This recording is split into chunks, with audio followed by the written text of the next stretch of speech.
because you have to kind of give your recruits an idea. You can't if you wait until the if you're LSU or Texas Tech or USC, who are the three big jobs that are open right now, if you waited any time to, we'll wait till the end of the year. We'll wait till the conference championships. Well, 2 weeks later is signing day. Yeah. And so you really, put your new staff behind the eight ball, and you don't want to do that. So it's not a surprise to see coaches get fired. It's a surprise to see a coach get fired who's 5-3. Yeah. Because he's a kind of an uninspiring 5-3, but he's still 5-3 nonetheless. I think, though, it's clear that the Texas Tech fans have kind of moved on from him. Yeah, your thoughts, Craig? They're 5-3, and I've seen a lot of people make that comment, but they're not a good 5-3. They're an average at best 5-3, and that loss this past weekend to West Virginia, that was inexcusable, just absolutely inexcusable to lose that football game, or Kansas State, excuse me. The way that they did, 14, 3 different points, including at halftime, get blanked in the second half. They didn't play well, and that was at home again.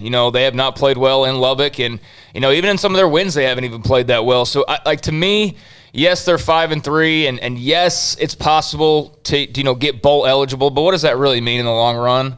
To me, it's just sort of delaying the inevitable. They're not good enough, really, at any point to inspire this thought in your brain, if you're a Red Raiders fan, that all right, if we just get bowl eligible this year, and then next year, there's none of that. This isn't building. Like rule in 2018. No, it's not like you're building. In my opinion, at least, there's not that kind of juice there. It would more or less be like, hey, we got to a bowl game. Crap, that means he's going to be the head coach still. So I think that Kirby Hocutt just saw the writing on the wall, saw the mood in the room, and saw the performance, quite frankly, and said, you know what, we got to, like you said, get on the cutting edge of getting first in line, or one of the first in line, to try and go find Jeff Traylor or Sonny Dykes or whoever it may end up being. But it is odd timing, just given, that they are 5-3, could go to a bowl, and there's only a few weeks left. But so I think did they do this if they had lost 20? If they'd won 24-23? No, probably not. Not if they win. It'd be weird to fire somebody after a win. But they had a win in their hands, and they let it go, and they've done that multiple times this year. Yeah, and it's a little bit different where you can sit there and go, okay, we're bowl eligible, and maybe there is.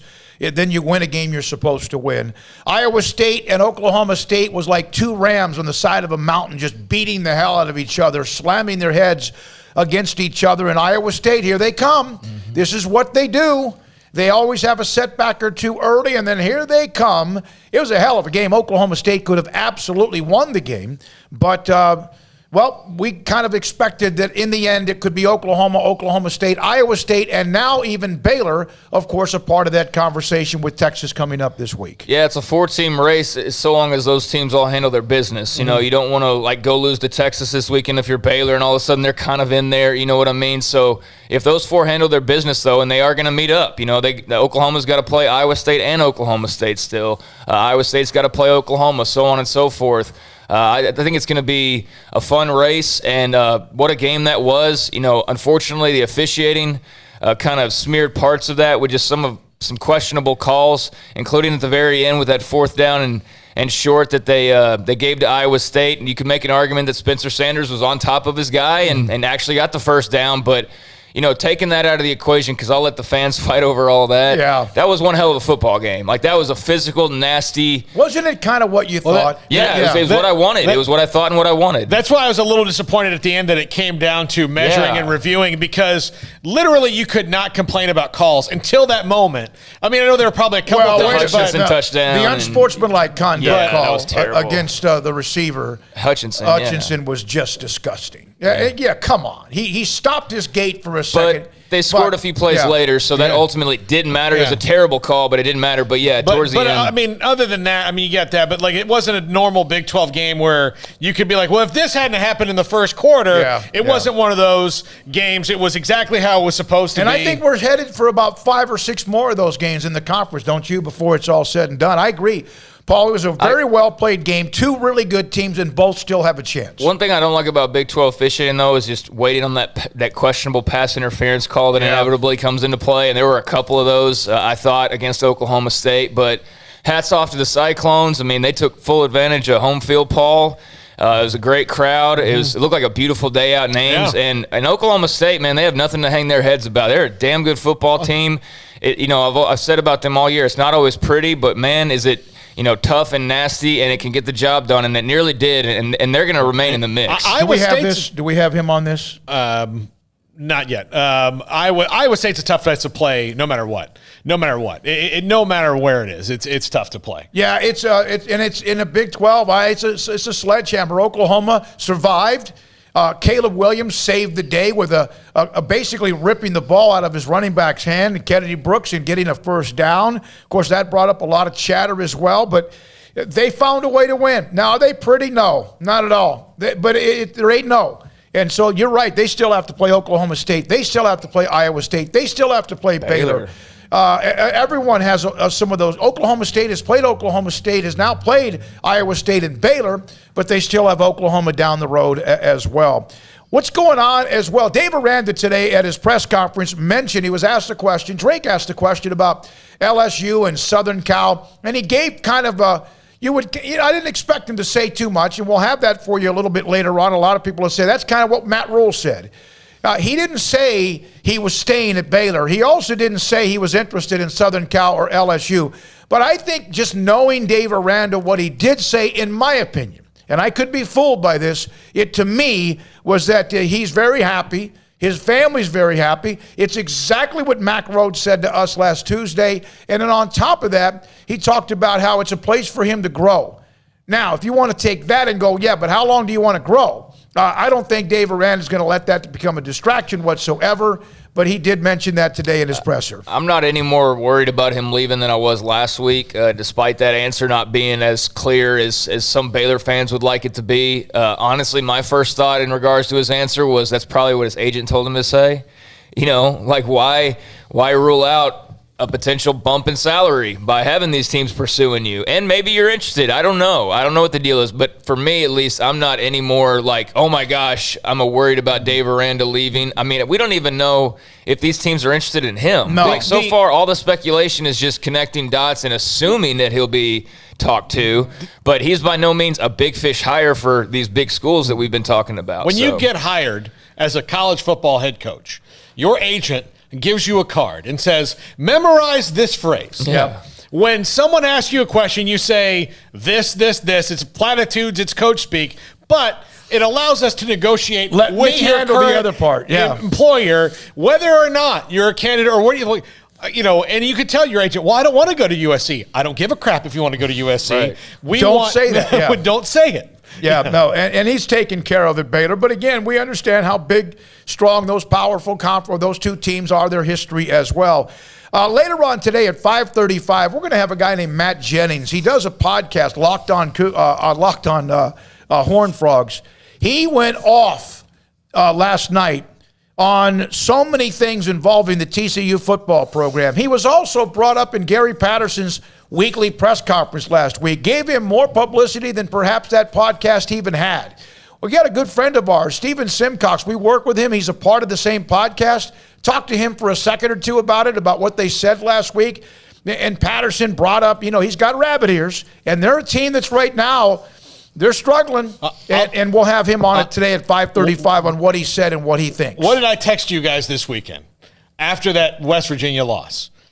Outside of being comfortable with Gary Patterson, or he's the guy and he has all this, what is he really doing for TCU? The crowd, the attendance is not boomed. Even when they were winning. Oh, it's gotten worse. Their defense, which is what his specialty is right now a wreck, right? Yeah. The offense is hit and miss. Yep. And I'll tell you what, Matt Jennings gets into a few things about the program as well that Gary's kind of been able to kind of dodge a little bit because of, let's be honest, we've had these things said about us. Perhaps who's covering him and who is he kind of untouchable? And maybe he got to a point where he thinks he's untouchable. Every week there's drama about some sort of deflection of them losing a game. And I know he's the gold standard. But I'll just say it. At TCU. No. The guy I'm about to mention. And you can't compare every coach to Nick Saban. But Nick Saban never bitches about what somebody wrote about him or what somebody said about him. You know why? Because Nick Saban knows who he is. Nick Saban doesn't need to worry about it. Now, granted, things go a lot better for him, but you know why things go better for him? Because he doesn't care about that crap. You know, when you go to deflect something to take the pressure or the eyeballs off of maybe a problem, you actually just create another one. Nick Saban on occasion has talked about, you guys are the ones writing all that. And that's just a generalization of the media as far as Bill Parcells when he said eat the cheese as well. Yeah, I mean, don't eat the cheese. Saban does address the media. He just doesn't he'll just kind of, mention it's rat poison or don't eat the cheese and stuff like that. But I don't watch his press conferences religiously by any means, but I can't recall him getting really upset personally by some article, after a bad Alabama performance. I mean, maybe he has. Bama fans, you can fill us in on that. But, I mean, Gary Patterson for the longest time has been one of the most sensitive football coaches in America. There's not even an argument for that, or against that, excuse me. He has absolutely been one of the most sensitive football coaches in America. This year with them not performing up to their typical standards, and the fact that there's really not an excuse not to be. I mean, the defense, okay, it's not as good as it has been, and maybe the talent's not as good as it has been, so there's not a whole lot that you can do about that ultimately. But when you got Quentin Johnston and Zach Evans and, Max Duggan even to an extent, you should be more productive than you have been. And they just aren't as good defensively. They're sort of average offensively. And, it's just there's no juice there. There's no swagger. There's none of that typical, confidence that you get out of Fort Worth. It's just kind of blah right now. And I think that I probably saw more TCU fans than I've ever seen before actually, considering what life after Patterson would be like. And it's weird because a week ago it was brought up and he, of course, heard that and he was like, threatened by them even talking about it. But then, you turn around and you go perform like that against a bad West Virginia team. Love you, Mountaineers fans, but let's face it, they're not a good team right now. So at home, I mean, that was an awful loss. 500 yards or whatever it was against a team that has struggled. That was a terrible loss. So, I don't expect to hear him getting fired like Matt Wells soon by any means, but I can't rule it out entirely. Just the thought of there does seem to be some smoke about, his contract runs through 2023. Things getting a little stale. Yeah. All right, when we come back, Carlos Silva, he'll join us. He writes for the Lubbock Avalanche Journal on Matt Wells. We'll also have Bob Asmussen. He joins us. He covers Illinois. How about the Illinois-Penn State game going 9 overtimes? Plus, we'll have Bryce Petty, former Baylor great, and Ricky Thompson on Baylor, Texas, and the Big 12, plus the chat room. Lighten up. Text line, lighten up, 254-339-1122. Sikkim 365 Radio, 365 Sports. City of Woodway. Jesse Reed is the one who contacts me when there are things that they have coming up. And the bottom line is you can go to discoverwoodway.com. Go to their website, and you can see all of what they have planned. And they have the concert series. And once a month, and sometimes even more than that, but once a month, there's a featured concert, a music concert that you can get tickets for by going to their website, discoverwoodway.com.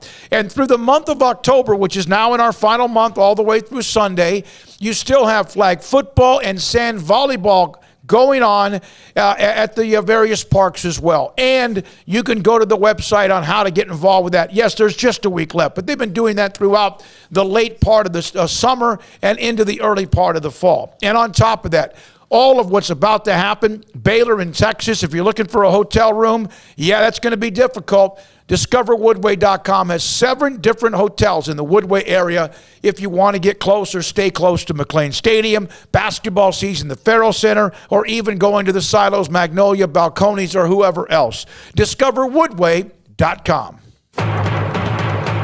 The beautiful, rugged, elegant third-row seat Jeep Grand Cherokee L is in stock at Allen Samuels. This prestigious Jeep heritage is obvious in the Grand Cherokee L. First responders, we're offering an extra $500 cash for you. The 2021 Jeep Grand Cherokee Laredo or Limited has total values of $3,500 or 0% for 72 months going on now. Jeep Adventure Days at Allen Samuels, located at 201 West Loop 340 in Waco. Come by. Let's be friends. One size fits all. That may be all right for an adjustable belt or cheap sunglasses, but when it comes to your financial needs, no one wants a one-size-fits-all strategy. Ben Erlinson, your Edward Jones financial advisor, knows that his most important goals are yours. That's why he takes the time to understand your needs, knowing you. That's how Edward Jones makes sense of investing. Ben Erlinson, 100 North 6th Street in Waco, 254-759-8533. Edward Jones, member SIPC. Hey guys, sports betting season is in full force with football season entrenched and the NBA and NHL underway and the Major League Baseball playoffs. You need a sports book with integrity and longevity like BetUS.com. BetUS has been pioneers in the sportsbook industry for almost 3 decades, thriving and paying their loyal customer base. That's BetUS.com, and they have loads of bonuses like ours at BetUS.com. 125% bonus on promo code SICK'EM125 or a 200% bonus if you use crypto on promo code SICK'EM200. BetUS, known as America's favorite sportsbook. NFL, college football, MLB, UFC, PGA golf, they've got it all at BetUS.com. So go to BetUS.com today and use promo code SICK'EM125 or SICK'EM200. That's BetUS.com, promo code SICK'EM125 or SICK'EM200. You know what would make this moment better? Pizza. Dough made from scratch and an Italian family sauce recipe pizza. 3 fresh signature cheeses making a melty blanket of perfect pizza. Bob Mock has owned Marco's Pizza franchises since 2013 and has been delivering pizza since 2001 and is the proud owner of 4 locations in the Waco area, in Belmead, China Spring, Woodway, and soon to be open in Robinson. Order at marcos.com to make any moment better. Marco's. Pizza lovers get it.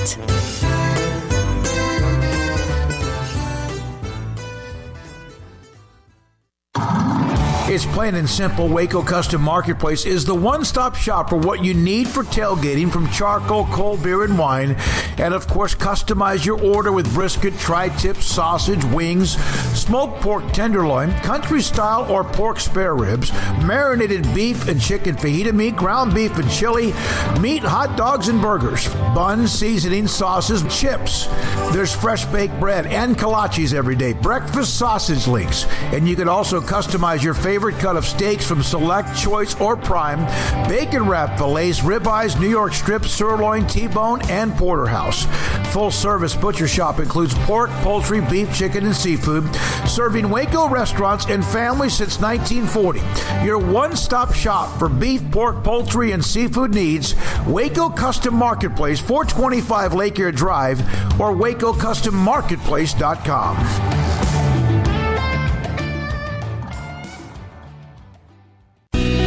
Let Camille Johnson Realtors guide you seamlessly through the process of buying your dream home or selling your current one. Commercial, farm and ranch, or residential, Camille Johnson Realtors can smoothly and successfully lead you through any transaction. With a team of 28 experienced agents who are excited about serving you, Camille Johnson Realtors services the entire greater Waco area. If you're in the market to buy or sell, contact Camille Johnson Realtors, 104 Midway Center in Woodway, or find them online at www.camillejohnson.com. Camille Johnson Realtors, elegant, charming, warm. Welcome home. This is Sikkim 365 Radio. Text us at 254-339-1122. The Sikkim 365 Radio text line is sponsored by Riverbend Liquor and Wine, with the most extensive variety of craft beer in Waco. A hidden gem on Lakeshore Drive and 19th Street. All right, which we had the story, of course, about Matt Wells out at Texas Tech after the loss to Kansas State. They have Oklahoma.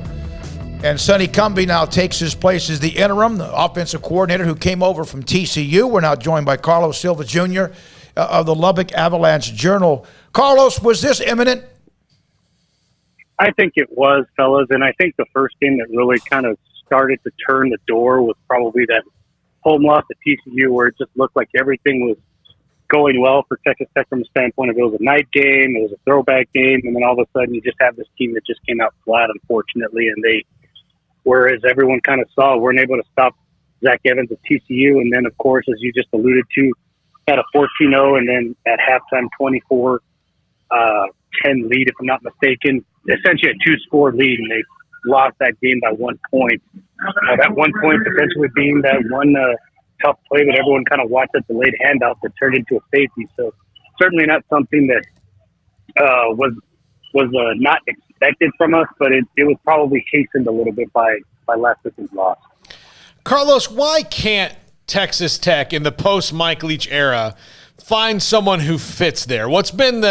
Is there a common denominator between Tommy Tuberville and Cliff Kingsbury and now Matt Wells?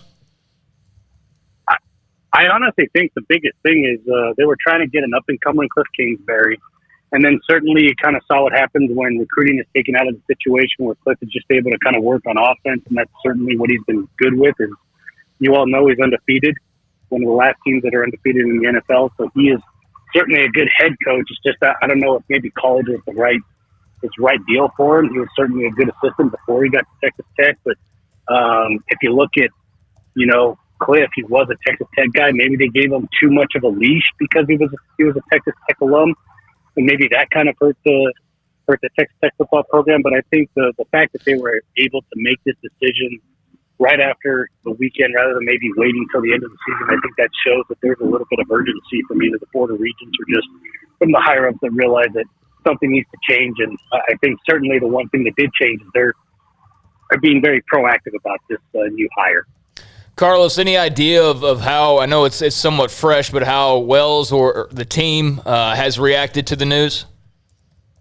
I would imagine it was a little bit of a shock to some of the players because, like I said, I mean, he's been a great coach. He's been a good person, done things the right way. I think the players played well for him. They played hard. It's not like they just kind of quit. They just maybe weren't put in the correct situations to be in a good position to make a play at times, especially on the defensive end. As you guys have seen, they've just been inconsistent on offense and inconsistent on defense when you're shut out by a Kansas State team that came in a little banged up and honestly kind of showed that they weren't that great offensively and essentially were telling you to win this game with all the penalties and all the other things that they were getting called on early in that first half. I think that's the one big thing. But if there's something that can be said from Matt Wells and his coaching staff, they took away some of the things that really made the Cliff Kingsbury teams kind of hurt themselves with penalties. But certainly, of course, you can kind of look to last week and that big penalty where it was third and forever and you had the hands to the face and all of a sudden you get a first down, and that really kind of hurt Texas Tech there. So, again, back to that question you asked about what's made Texas Tech like this. It's just I don't know, guys. I mean, sometimes you make a great hire and sometimes you don't. I think right now Texas Tech is just in a funk of trying to find guys that can find success after Leach. Yeah, and that was a 3rd and 34, wasn't it? I just know it was third and forever. Yeah, the only way you're going to let them get a first down was the penalty, and that was the thing that they did. Carlos, I think it's safe to say, and I know about Spike Dykes and all the stuff from back in the old days. He was Grant Taft to Tech like Grant was to Baylor, but it seemed like Mike Leach was to Texas Tech what Art Briles was for Baylor, and Baylor has found 2 coaches since he left under those circumstances. Matt Rule, who turned him around quickly, and now Dave Aranda, who seems like he's bounced back from last year's, I guess you could say, extenuating circumstances as well. Is that frustrating if you're Texas Tech?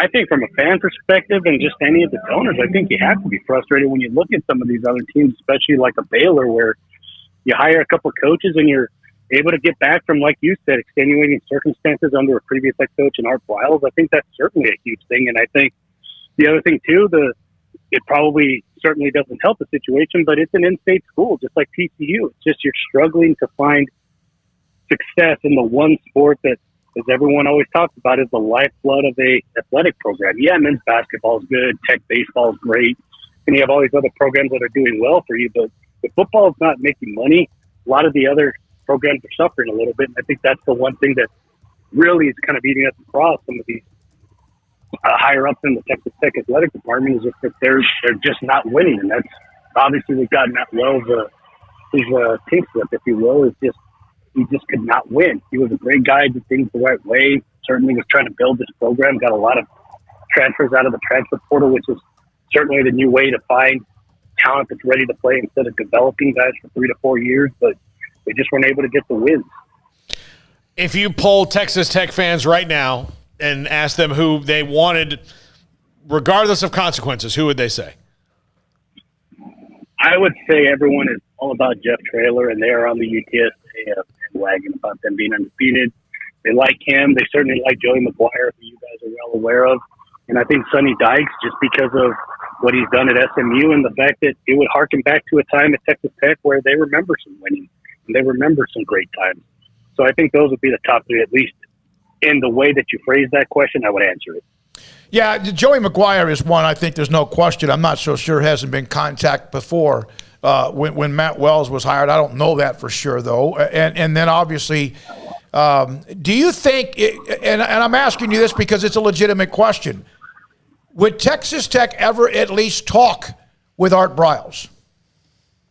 His name always gets brought up, fellas, and that's just because sometimes there are donors that want certain things done. But I think as long as the current administration is there, I don't think he's going to even get talked to. And I mean, I know I'm sure that's going to upset a lot of people, but it's just you have to turn the page on certain things. And again, he's not in coaching right now, to my knowledge. But obviously, it does harken back to a good time with Baylor.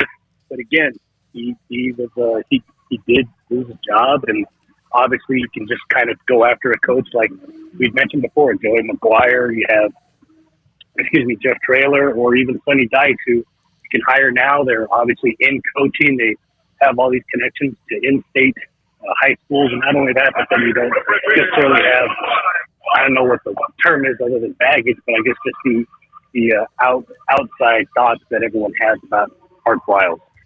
Yeah, I mean, and like you said, when you got the candidates that they potentially have, I mean, why go through that stress and unnecessary stress of that? But, Carlos, do you think Sonny Cumbie is getting a little bit of a tryout, taking over as interim? Do you think there's any chance that if he does well that he'll get some good consideration? I think just based on the circumstances, and again, this is my personal opinion, this is nothing I've heard, but I would just say right now they're just trying to see if they can get this team to 6 wins just so the players can at least feel a bowl. And I think this is just more being proactive to try and go after some of these candidates that we just mentioned, or maybe a candidate that we're not even talking about right now, because the best way you can do it is to just let the other candidate know, okay, we don't have a head coach right now, we have an interim, you can still run the program at least close to what you did. You have a Texas Tech alum that's now there, so maybe you get a little bit of a change in the way fans think, because I think that's the biggest thing, and I'm sure you guys kind of already talked about it before or throughout the day about this, but a lot of the fan base wasn't pleased with Matt Wells and once he was hired, and I think a lot of that was due to the fact that everyone thought Dana Holgerson really wanted to be here, and Kirby never spoke to him. That was the story that we wrote in the Avalanche Journal, and I don't know if you think that kind of put him behind the 8 ball when he first started, and having 2 4-win seasons certainly didn't help either. Hey, man, I know you're covering a baseball game. We'll let you go. Thank you, Carlos. Appreciate you jumping on with us with breaking news on Matt Wells, gone now as the head coach at Texas Tech. Of course, the connections that he has to Baylor, his wife at Baylor as well. But he's gone, and that is continuing. What is it's the rotation. There'll be 10, 12, 15 others before it's all said and done. We'll hear from someone who covers Illinois here in the next segment. Yeah, I mean, I know what you got to ask about Art, but when you got Jeff Traylor and Sonny Dykes and, Joey McGuire and whoever else, why fool with that? Why go play with fire at this point? I think it would be a waste of time, honestly. And if you're going to go that route, then go talk to Kendall. That's what, if you really or Levy, yeah, or Levy, yeah. I mean, and you know what? Maybe one of those two guys gets into the mix. I mean, but that's the route I would go if you have any desire to play that style of football. But they got good we just named 5 guys that could go higher right now that could potentially be an upgrade. Now, it becomes interesting. Is Traylor interested? Yeah, that's a step up. San Antonio to Lubbock is a step up. Sonny Dykes, I mean, conference-wise, it's a step up, but he's got a pretty good thing going in Dallas, and they might be in the Big 12 in the next few years for all we know. So it's going to be really interesting to see, who is in the mix, who's interested, and who pursues it, and who they pursue. But they got to get this right, because it's been mediocre for a while now. I mean, it really has been, and I don't know if it's the Mike Leach curse or what, but Kirby Hokut's really got to nail this one, because they're getting lost in the shuffle in the Big 12, and if they're not careful, some new teams will come in and knock them even further down in that shuffle. By the way, one quick stat on Matt Wells, and then we break. This is from Bill Connolly at ESPN.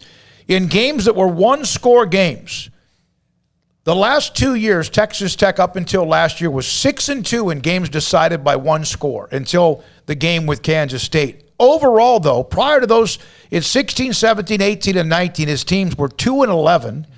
And, of course, winning one-score games is hard. It's kind of a contagious thing. So that's a stat. We got to take a break, come back, and discuss Illinois. You got one more thing to add? Yeah, it looks like they were paying about $7 million in buyout, give or take a few bucks here or there. So that's actually not that bad, given what some of the other coaches around America are making for getting fired. But still, it's a nice parting gift, if anything, if you're Matt Well. A little $7 million check, but I'm sure he'd still rather be head coach in Lubbock. So, and I'm sure Jeff Traylor does not like the distraction with his team unbeaten. They still have SMU in a couple of weeks. Had a nice win against La Tech. Joey Dykes McGuire. is undefeated. Yep, Dykes is undefeated. Same thing. But that's why. And that's why you get your name brought up. Coming up next, what a game between Illinois and Penn State. The new overtime rules were put into effect so that games would not drag on in the 19 overtimes. Well, they went 9. That's next on Sikkim 365 Radio. IdealMRI.com can do a couple of things for you. One, find out what hurts you so much and or save you money. And that means both. You will find out what is that soreness, that pain that's in your shoulder, your knee, whatever part of your body that hurts so much with state-of-the-art technology in their MRI machine. I have been in it about 3 or 4 different times, including the last time when I had an MRI of my abdomen, just to check to make sure that everything was supposed to be what it is, because my older brothers have battled prostate cancer pretty badly. And everything was clear. It's a great feeling. It's a peace of mind. And you can get that as well as you get older. That can become a problem, or not even when you're younger. Also, bottom line, $497 or less every single time, and an MRI on average costs $1,100. Help you with the insurance and knock even down that price even more. Every single time, $497 or less at IdealMRI.com. Favors for qualified buyers at 2.9% with $4,000 down, cash or trade. See dealer for details. Hit the road and save on a reliable pre-owned vehicle from Richard Carr. Savings like a 7-passenger 2016 GMC Acadia for $211 a month, or a 2014 Cadillac CTS sedan for $288 a month. Plus, we pay top dollar for your trade. All pre-owned cars and trucks go through a 172-point inspection. With multiple lenders, we say yes when others say no. Hit the road and save at Richard Carr. At Richard Carr, we give you more. Baylor Scott and White, Southwest Sports Medicine and Orthopedics, the team physicians for Baylor Athletics, diagnosing and treating all sports-related injuries, including concussions. These specialists also provide orthopedic services for athletes and non-athletes alike, whether it's knee or shoulder pain, hand or wrist injuries, orthopedic spine care, and even an arthritis and total joint clinic. Trust the doctors Baylor Athletics trusts. Baylor Scott and White, Southwest Sports Medicine and Orthopedics wants to get you back in the game. Do you or your kids get nervous about going to the dentist? Stonewood Dental, Dr. Steve Childress, he can help. I've spent a career taking care of patients who as children had bad experiences, and now they're adults that hate going to the dentist. If I get a kid at 3 years old and they come every 6 months and it's a happy experience, it's normal for them. Now they have an accident at 6 or 7 or 8 at school. Now they have a broken tooth or a trauma, and they have to come here. They're used to lights, they're used to water in their mouth, they're used to experience, they already trust us. It's amazing what we can do with that kid without it being a negative thing. But if I see a 6 or 7 or 8 year old that's never been to the dentist, and now they have a trauma or an unfortunate unexpected toothache, it's harder to do that for that kid and it not be somewhat of a negative experience. So bottom line is I try to teach kids and adults and teenagers and everybody the way I'd want my family treated, which is where it's a necessary part of life. You just take care of it. It doesn't have to be that big a deal. Learn more, stonewood-dental.com. Baylor University is where lights shine bright. So, let there be light. Let there be roommates and teammates, scholarship and championships.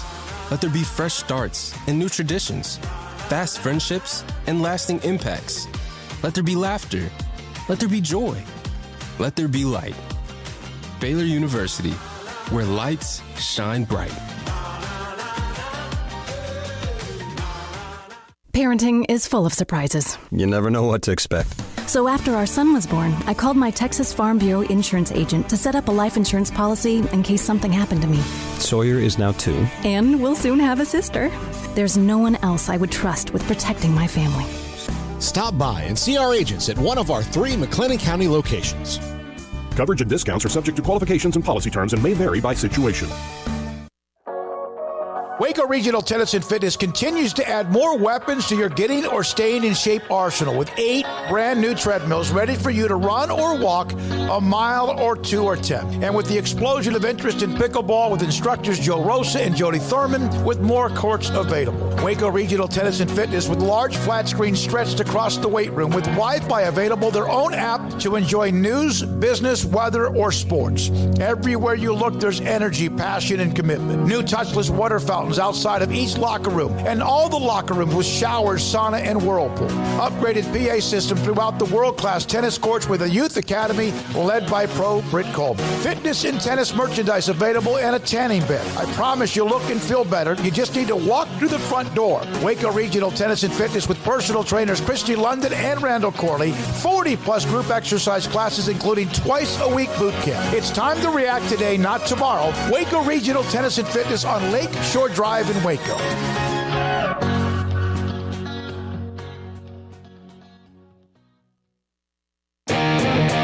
Welcome back to Sikkim 365 Radio. Have you subscribed to our YouTube channel? Search 365 Sports on YouTube. All right, here we go, this 3 o'clock hour. We'll have a couple of comments from Dave Aranda's weekly press conference. Didn't have one last week with the off week. Bob Asmussen joins us. He covers Illinois football for the Champaign News-Gazette. And I was going to get into the 9 overtimes, but I just saw a note, Bob, about the quarterback. Break his arm. Is he out for the year? What's going on with that? Yes, he's out for the year, and he's got a shoulder that needs to be repaired too. So he's going to have an arm surgery Wednesday and shoulder surgery maybe a month down the road. So he's out for probably till next fall. All right, Bob, 9 overtimes, and it was not it's the first time we've really gotten to see this 2-point conversion duel go down. What was that like to witness? And do you like the new overtime format as someone who had to sit through it live?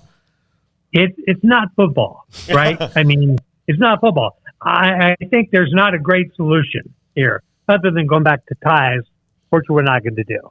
So I understand making sure that players are safe. Of course, Illinois got a guy who broke his arm during the overtime, so that didn't work out very well. But I think for Illinois, it worked out great.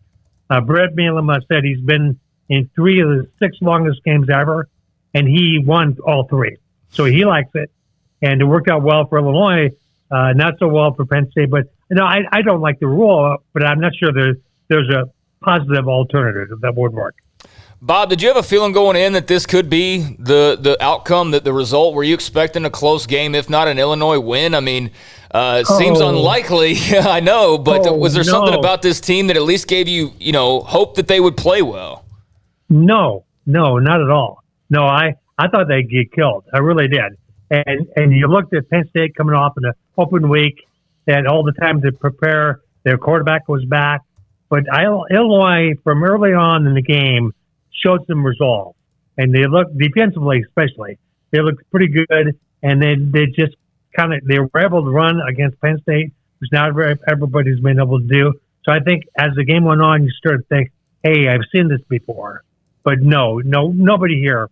If you asked everybody in Champaign-Urbana, is Illinois going to win, other than the building where they play, nobody would have said yes. They thought they were going to lose in a bad way, and they didn't. Bob, how much of this was maybe a response to there being maybe just a little bit of pride on the line after their coach said he didn't really like his roster the week before? Well, that's kind of been blown out of proportion. I agree with him on that. He was not being too critical. He was basically saying, I wasn't left with alive, which he really wasn't. I mean, anybody around there would tell that. But I think the guys stood up. I definitely think whatever he did that, he got his guys' attention. So they came out and they said, you don't think we can play? I'll show you. That's, as a coach, that good on him for doing that. So I think there's a pride question there, but they just played well. And I think there's been moments this year, Illinois could have beaten a couple other teams this year. They could easily be 5-3. So I think there's been points where they got close to this, but certainly not against a team as good as people thought Penn State was. All right, they are 3-5. You mentioned a couple of games. They have that loss to UT San Antonio, which obviously is a team in the top 25, and that was hard at the time because probably a lot of people in Champaign, Illinois, don't know much about UT San Antonio. But what will a bowl, if they can get to a bowl, what would that mean? I know that won't be easy, but what will it mean for Brett Bielema? Oh, it'd be huge. I mean, you can't describe how big of a deal what that was because, again, before this game against Penn State, nobody here would say bowl out loud without being criticized. So, no, it would be monstrous because he knows this is not a short-term deal. He's got a 6-year contract. He knows he's got to build up his roster, which you said. But I think, yes, it'd be kind of a head start, a jump start for what he wants to do down the road. And I think Saturday showed the potential for what they can do because they were dominant on the running game. Illinois' running game against Penn State was dominant, like in a way that I haven't seen in a long time. And I think that shows you what long-term what they want to do. So, yeah, I think a bowl will be, but like you said, it's going to be hard. And they got Iowa, they got Northwestern, they got Minnesota, and obviously Rutgers. So getting 3 out of 4 from there, it's not easy. Bob, what do you think is the biggest difference that you've seen so far in a Brett Bielema Illini team and a Lovie Smith Illini team? Well, I think one thing is potential because I think this staff has already shown an ability to recruit at a higher level than certainly Lovie Smith did. Lovie Smith had the name going, but he didn't have the day-to-day process going. He didn't do all you need to do to get the best players in here. I think these guys recognize they're short on talent long-term, so they are on the road all the time. They're making the right connections. He's just doing it like Ron Zucker did it. So I think this guy has a much better chance than Lovie Smith ever had. So they have Minnesota next. I was looking at the schedule. Rutgers next, excuse me. And then Minnesota, who's kind of back and forth. Of course, Iowa will be interesting. Northwestern's a team that has struggled this year. So the schedule does become favorable, right? It does. And Iowa's going to be a really tough challenge up there, especially. Week before Thanksgiving, a place that they have not done very well a few years. So that's a hard game. But, yes, the other 3 are certainly winnable. Minnesota played a little bit better. But, yeah, again, if they had taken 1 or 2 of those earlier games against Maryland, against Purdue, then they'd be sitting there a lot better. But still, 3-5. Some people thought after 2 wins they were done for the year in terms of wins. So I think they're ahead of the curve right now.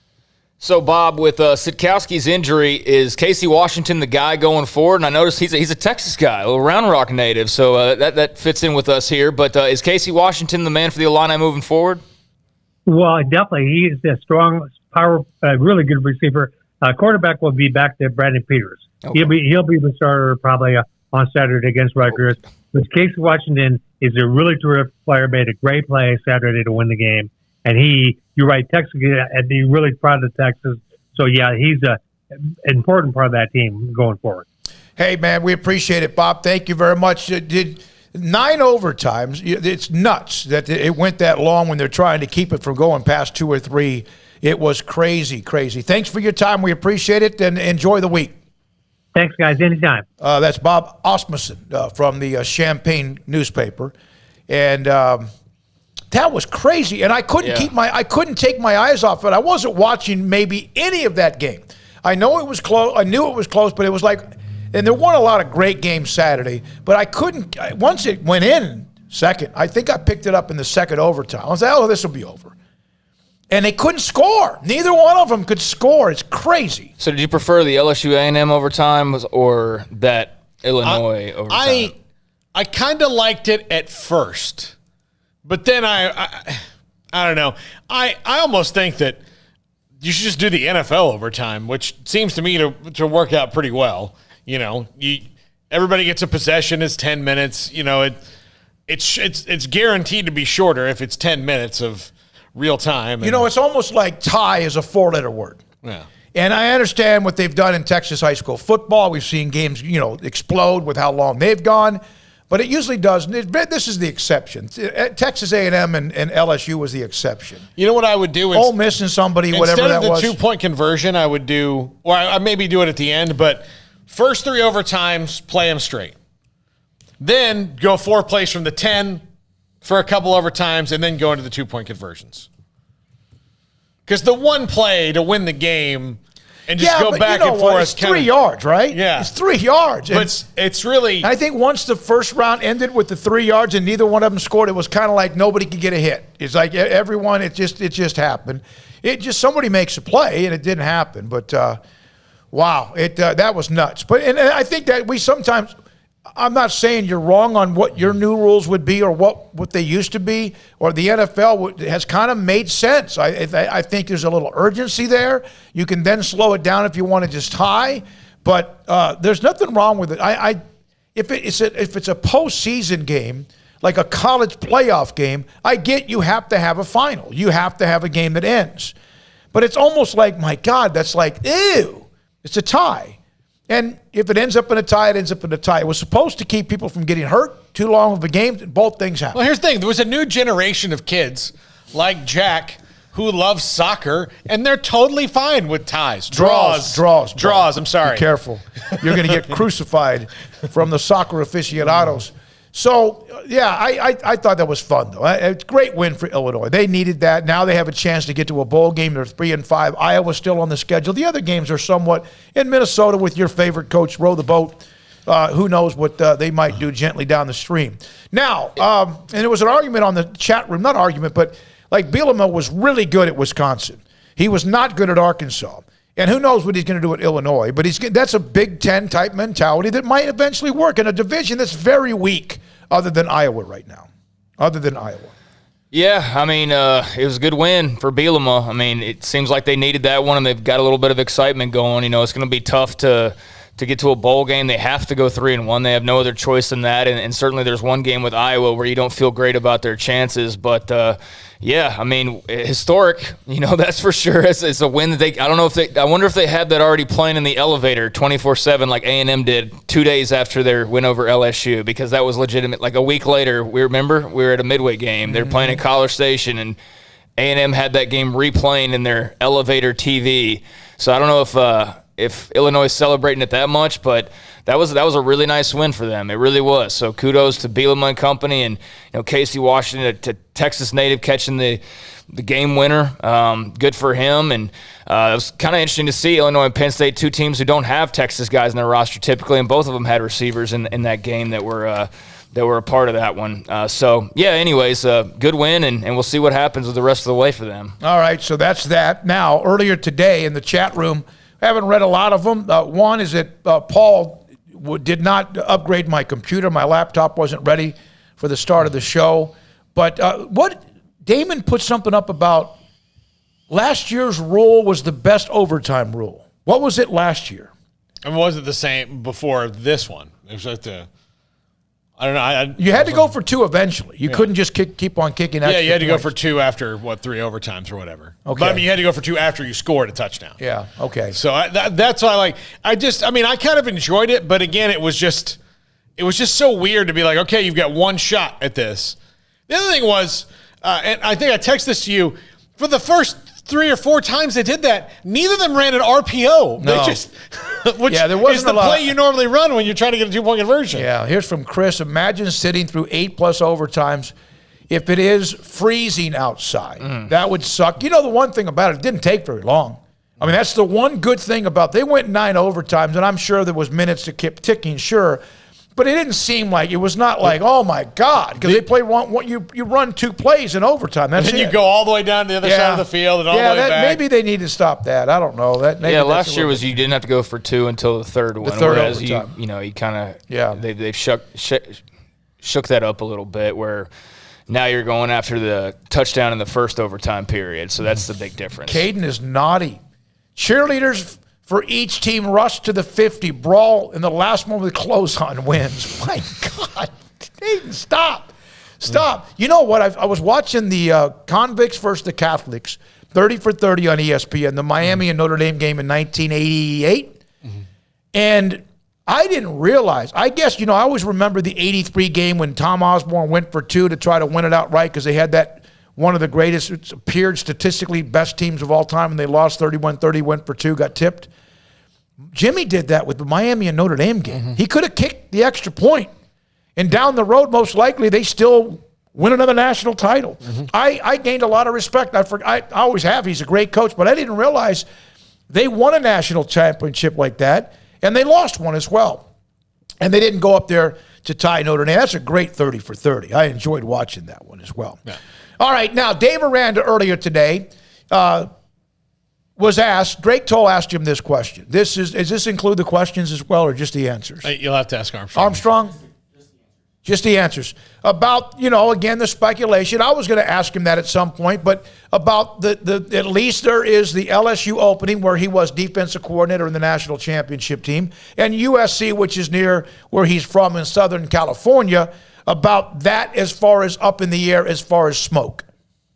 No, what? First, I'd say with LSU and USC too, but LSU in particular, just anytime there's change like that, I mean, that,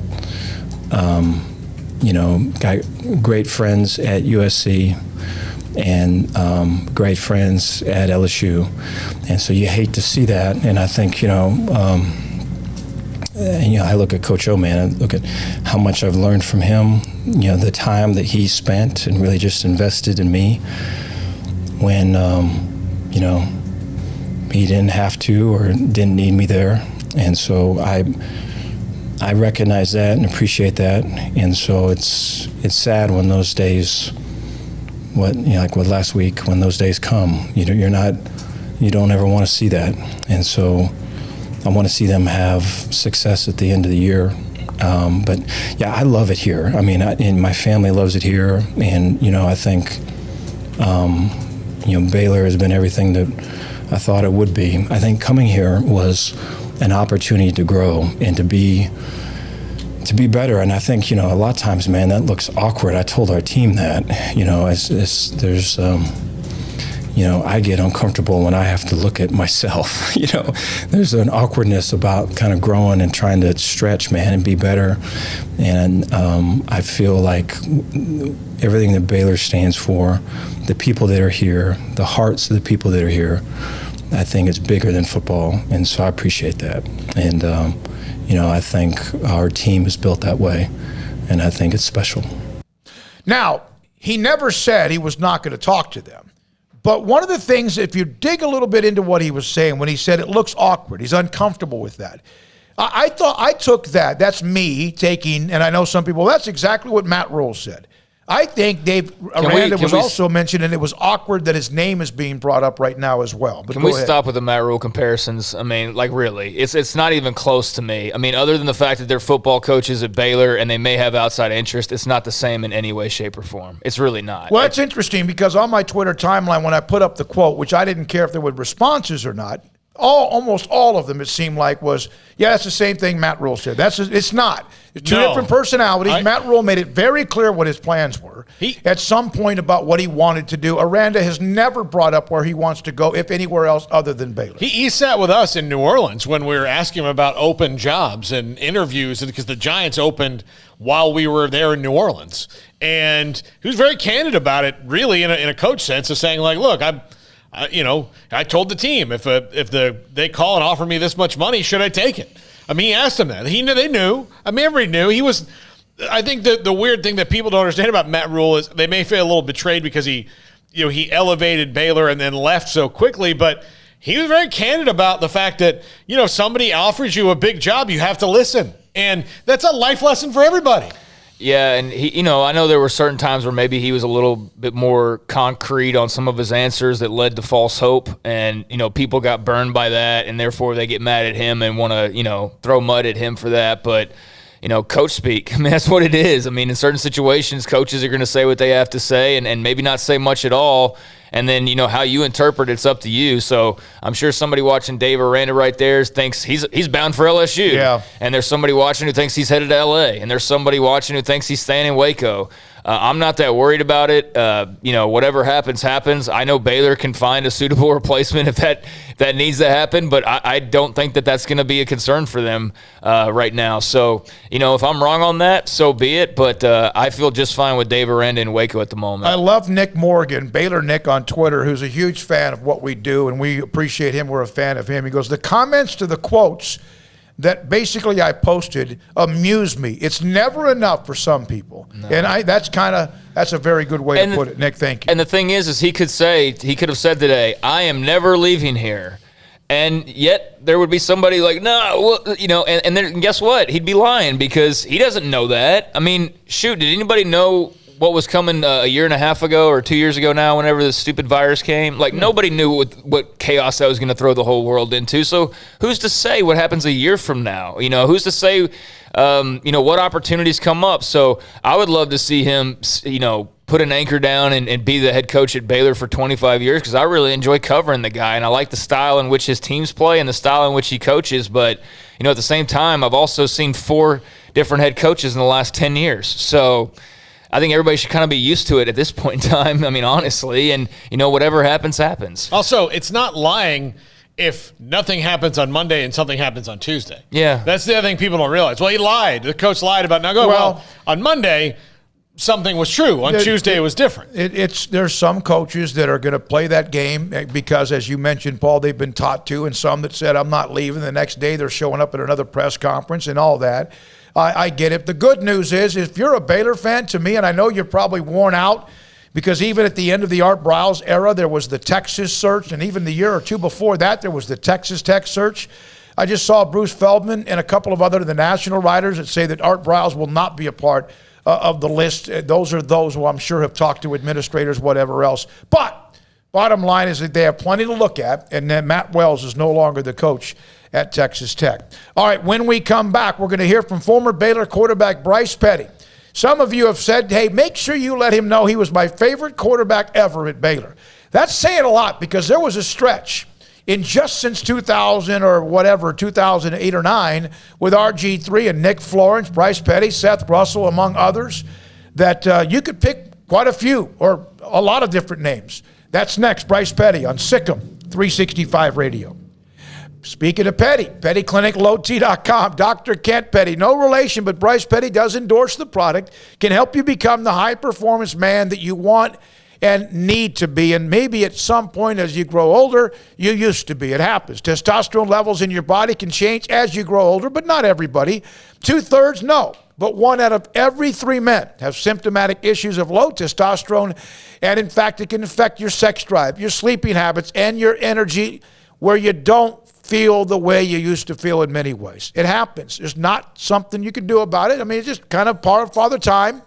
But maybe there is if you contact Dr. Kent Petty, PettyClinicLowT.com, call them or email them, and you can tell them I sent you. And they'll put you in a position where you get an appointment, get lab work, they'll check your blood work, and if you need testosterone a boost, he can give it to you. Dr. Kent Petty and PettyClinicLowT.com. At long last, it's time for some college football. Bird Collision Ford proudly supports the Baylor Bears as they take the field this season. Hi, I'm Mark Stewart with Bird Collision Ford. We have some great vehicles available this season as well, so come check out our winning lineup of new Fords. Let's cheer the Bears on to victory and celebrate by buying a new or pre-owned car, truck, or SUV. Visit us anytime at bkford.com. Buying made simple at BK Ford. Sick 'em Bears. Boots add protection. Good boots help you climb better and move forward faster. And when your son or daughter steps into the boots of a U.S. Army officer, they also learn how to lead. In these boots, they'll gain more confidence with expert training in one of more than 150 occupational specialties. In these boots, they'll stand a little taller and lead a team with diverse backgrounds and areas of expertise to successfully accomplish whatever challenge comes next. In these boots, they'll earn respect with valuable experience from day one that will give them solid footing for success into the future. Highly qualified candidates who earn a spot on our team can receive comprehensive health care coverage, college tuition assistance, and a bonus of up to $40,000. See all the things your son or daughter can achieve in our boots at GoArmy.com. U.S. Army Waco Recruiting Company, 254-598-8131 or 254-776-1543.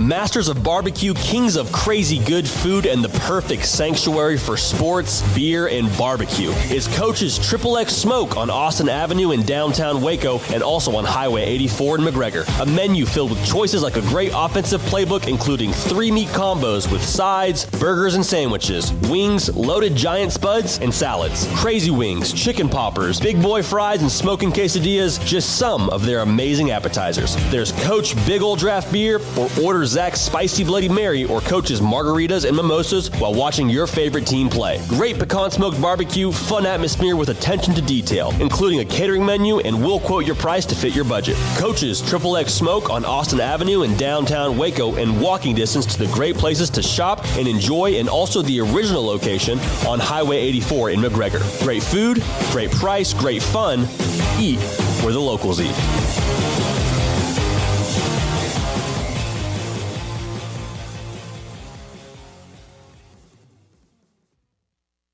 The thing about having a naked truck is that you get exposed for the equipment you don't have. Take, for example, your rear end. If you don't have anything back there, you're exposed about what you don't have, and that's a life. However, if you cover that rear end with a hitch, you're telling the world, hey, I got a little junk in my bed, and I'm ready to pull something. A camper, RV, boat, trailer, jet skis, heck, even a bike rack. A hitch says, I have a life beyond driving my truck to and from work, and Pickup Outfitters is the place to get a hitch for your truck, SUV, van, even some cars. We sell and install just about any kind of hitch you need. Receiver hitches from light to heavyweight to pull just about anything. And gooseneck hitches and fifth wheels when you're ready to pull the heavy stuff. And don't forget trailer and brake controller wiring. It's so important to have wiring professionally and correctly installed by the pros at Pickup Outfitters. So it's time to cover that gaping hole in the rear end of your truck with a hitch. Installed by Pickup Outfitters. Check us out online at createacommotion.com. Riverbend Liquor and Wine, Lakeshore Drive at North 19th Street in Waco is a hidden gem. They've got a great selection of spirits, wine, and the most extensive selection of craft beer in Waco in their gorgeous walk-in fridge. And they have an amazing array of high-end bourbons like Pinhook, Weller, Buffalo Trace, Brush Creek, Hotel, Garrison Brothers, Thomas S. Moore, Hooten Young, and Bardstown. Great customer service and a convenient and speedy drive-through window. Riverbend Liquor and Wine. Find out more on Facebook and Instagram.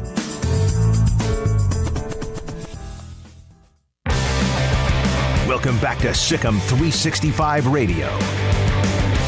Petty on the zone read. Petty tries to cut to the outside. And Petty is down inside the 10. The 4 o'clock hour is sponsored by Boozer's Jewelers, the wedding ring store, specializing in custom jewelry and repair, all in-house. 2nd and goal from the 5. It's kept by Petty, dives to the end zone. Touchdown! This segment on Baylor Athletics on Sikkim 365 Radio is brought to you by Richard Carr Buick GMC Cadillac. Learn more at richardcarr.com. Now here's David Smoak, Paul Catalina, and Craig Smoak. Oh my goodness, the 4 o'clock hour starts off with fireworks. The great Bryce Petty joins us, former Baylor quarterback, back-to-back Big 12 titles. This is such a popular segment. I even have one of the chat rooms. Bryce, good to have you with us. Will you please make sure you tell that Bryce Petty, he was my favorite quarterback ever at Baylor. I love it. I love it. Smokey, always a pleasure being on. Thanks for having me. Well, you're with me, Craig Smoak, Paul Catalina as well, and we're glad to have you on. It's been a while. It's been too long, and thanks for your time. I think you should have answered that favorite quarterback ever. Take that, RG3. Yeah, that's what you should have said. Right. Oh, yeah. Well, the statute doesn't let me say that, so it's okay. But those 2 Big 12 championships sure do feel pretty good in your pocket, though, don't they? Man, I tell you what, I never get tired of hearing that. It was a great time. Really good team, and man, it was just a lot of good memories. Bryce Petty with us on Sikkim 365 Radio. What are your thoughts about how you've seen Gary Bohannon and how he has progressed in a short amount of time, even though he's been on campus for quite some time? Man, I tell you, it doesn't matter if you're on campus for 2 years or 10 years like I was. When you see to your point, the progression of just becoming a true quarterback, and I think that we all kind of talked about it before, but I think he came in, he was getting recruited as a tight end, and he wanted to play quarterback. And when he did come in, you could see it was more athletic in nature than a true QB. And just what he's done, I think it's just hats off to Coach Bell and that offensive staff. And he's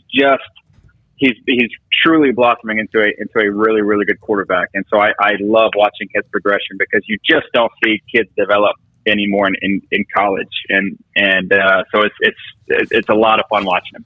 You guys were on the front end of the transfer portal, where you could have, but you had to sit out, and you were one who stayed a long time. You just mentioned it. Gary Bohannon stayed a long time. Is this maybe, it's going to be hard because kids, if they don't play, want to leave, but is this maybe a testament to what can happen if you do stay in a place and grow as a player? Yeah, it's interesting, because I've always answered this question really with a precursor that look, everybody has a different situation at hand that presents in terms of, do you transfer or do you not? But what's interesting, what I've always said is, man, life doesn't allow you to transfer. So, once you get done with football, the opportunity given to you to put colors over the shoulder pads and represent a school that chose you and that you chose them when you were 18, there's just something to be said about staying put, and there's something to be said about working hard. And I think nowadays, like I said, every situation is different, but I just think nowadays we're kind of creating this culture of, hey, if it doesn't work, go somewhere else. And that's not going to be good when, you lose a job, or, when things in your marriage don't work out, or, parenting's tough. And, it doesn't, to me, like I said, there's different situations, but to me, to the kids that do truly stay put and work their butt off and allow, as I've always said, the good Lord to tell you when it's time, and you get to reap the benefits. And I think that's what, Gary's doing. And you can see as the guys around him, every time he does well, and even at times they struggles, which hasn't been much this year, guys, by the fans come up to him, slap him on the butt, say, hey man, we're going to go get this next one. And so you just get to see the rapport and the leadership that he's done in his tenure there, and be able to lead those guys, and it comes back. So I'm just really proud of him for sticking to it, and love that, the results are there with him.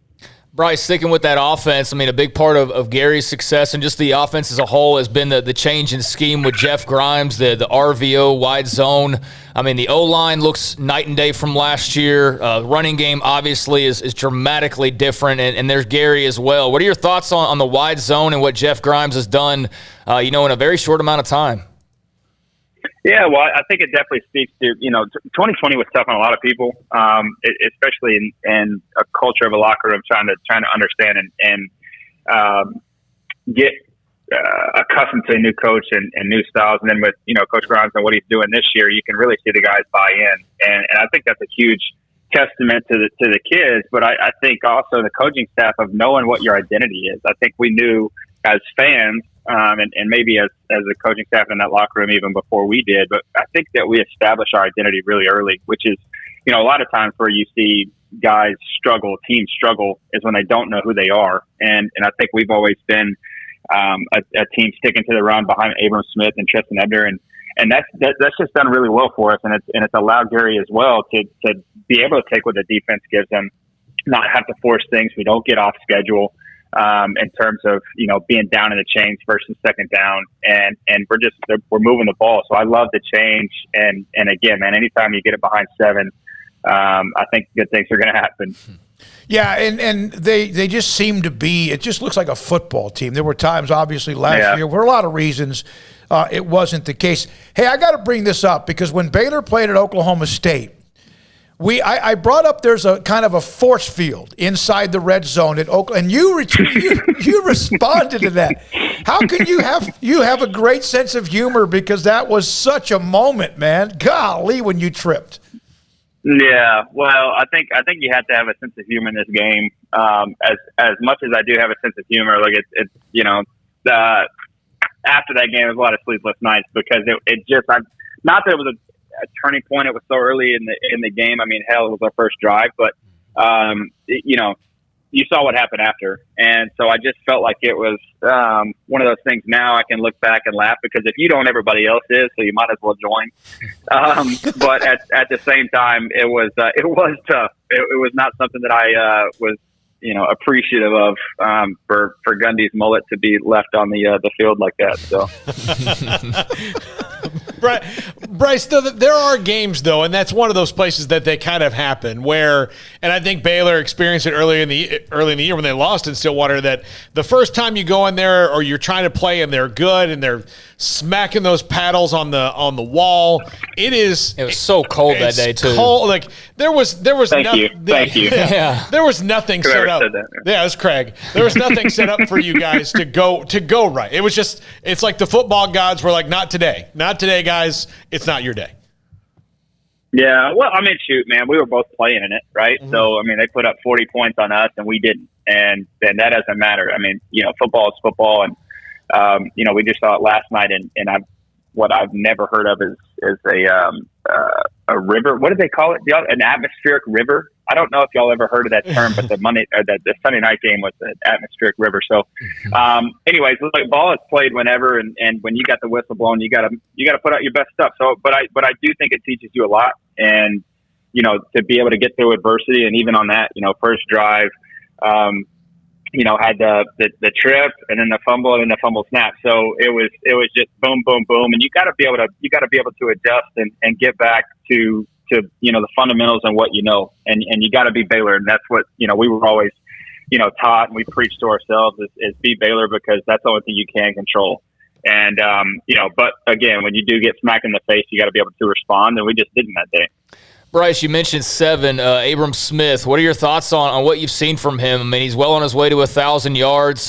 He seems to be a perfect fit for this wide zone, run straight ahead offense. And was playing linebacker last year. Not that he didn't have experience at running back, but he did have to make the move back to offense. What are your thoughts on 7, as you said? Yeah, man, I love him, and I think that he needs to get about 25 touches a game. To me, just in terms of what he brings to the team, when he breaks off big runs, when he gets first downs, when he makes positive plays, you can just see the energy of the sideline pick up with him. And I think it was Dylan Doyle that said last week after the game, something that was just really powerful and impactful about him as a person. That if anybody is as a teammate, anyways, has a quote that says you embody what Baylor football is supposed to be, what it is. Man, that is. As a fan that sits back and isn't in there all day, every day with the guys, that just tells me a lot about who he is and what the team believes about him and believes in him. And so I just love the switch. I love his again, just one, the mentality to say, okay, let's do it and be a team player, but then 2, to just have the athletic ability to go do it and do it in the way that he does is I'm a huge fan. Bryce, what does it say about your alma mater that they have had to go through a couple of complete changes in the coaching staff? We know what Jim Grove did in 2016 with that staff that was on their last leg. And then they bring in Matt Rule, and he turns them around, and then they go 2-7 because of a lot of reasons. But now here they are, 6-1. What does it say about Baylor football, in your opinion?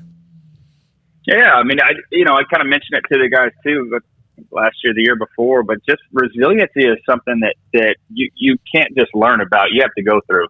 That's one of those things that again sets you up in life. And I always love to talk about ball and what it's done in life for me, just because I learned so much about myself through it. Whether it was the waiting or actually getting to play and go on to the NFL and play was a tremendous learning experience as well. But, this team and what they've done, since coach left is just, it's been nothing but uphill. and it, for those guys to say that they wore the colors and run out of that tunnel as a Baylor Bear, they ought to hold their head, pretty dang high, because there's a lot of things stacked up against you. And, to be able to come out on top and again, not only just go out there, but dominate. I mean, they are dominating this year, which is just, it's so much fun to watch. It's incredible, the story. And I hope that, 30 for 30 or E60 does something on these kids, just because it's just been a really cool, and tough fought, couple of years for the guys, but they definitely stuck through it. You can just tell that it's just bonded them in a way that, it's probably hard to put words to. Bryce, before we get into the game this weekend, I was curious your thoughts on the Big 12 race right now with the two Oklahoma schools. Obviously, the Cowboys just took their first loss. OU eked by, but you got Iowa State starting to pick up some energy as well. And then, of course, there's Baylor. And then, Texas, they win this weekend. They could, find a route back in there. But what are your thoughts on the Big 12 landscape at the moment? Yeah, what's really interesting is actually I just kind of tweeted out that, for Trevor and I's podcast, it's definitely something that I'm pretty excited to talk about, because I think obviously at the beginning of the year it was OU or Iowa State and really OU's to lose. And we've just seen a struggle bus from week one. We're talking about identity, that Baylor found ours really early. I just don't know if they found theirs yet, especially with a defense that was supposed to be coming in and be, Alex Grinch's best defense. And that has proven to be just utter disappointment probably for them.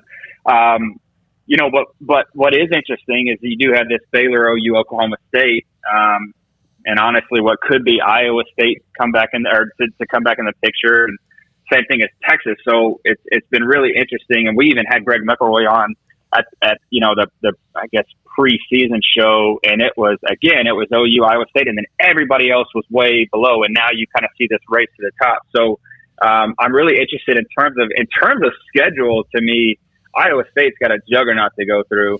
That one's going to be really tough to get through. I think our schedule sets up best for us to basically control our own destiny. I think we take care of business this week and next week, because there's really not and if you guys have noticed too, it's kind of any given Saturday. I mean, I don't know who's going to show up. You just have teams that TCU sometimes shows up and sometimes they don't. Tech, West Virginia, same thing. K-State is another one that they came out firing against Stanford. So I really think it sets up best for us and going to be, a heck of a showdown, in a couple weeks when they come to town on the 13th. So I love Baylor to make a run, as long as we can, again, have some things go our way. Oklahoma State, take another stumble would be awesome. I don't want to see this Bedlam game, be the Big 12 championship, contender again. So I really like Baylor's chances. I think they're coming on strong. Can we, when Baylor, if in fact the game with Oklahoma has as much meaning as it could, can we just replay your presser that week? Shoot, can we replay the game? Yeah. Man, I tell you what, it'll be. I can't wait, man. And I hope they put their heads down, because there is nothing that OU has shown me, to date that makes them, this indefensible juggernaut. They've got holes, more than a pegboard, I feel like. So I think that, again, if we handle our business, I think it's going to be the best defense that Caleb Williams has seen to this point. And it'll be interesting to see what they do. I don't think there's going to be a 4th and 1 run to change the game for him. So he's definitely added a different dynamic than what Spencer Rattler gave him. He's got legs, and I think that Coach Riley loves when his guys can run.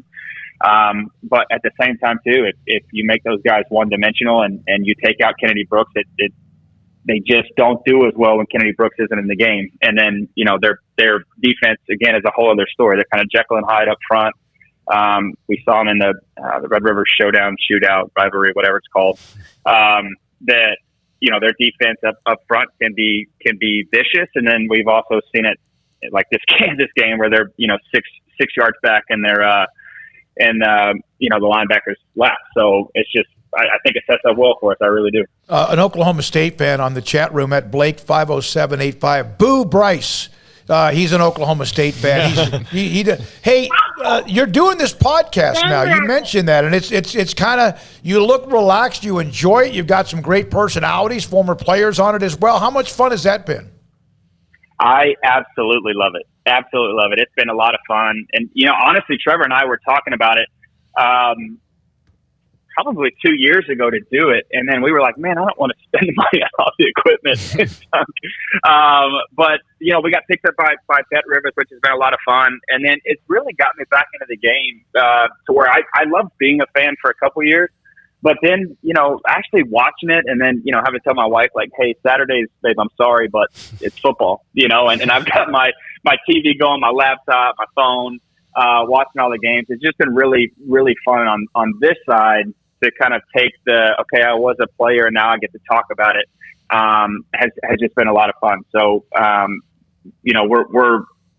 think we do gel pretty well. Trevor's definitely the looks of the podcast and I'm kind of more of I think I bring a little bit better credit, and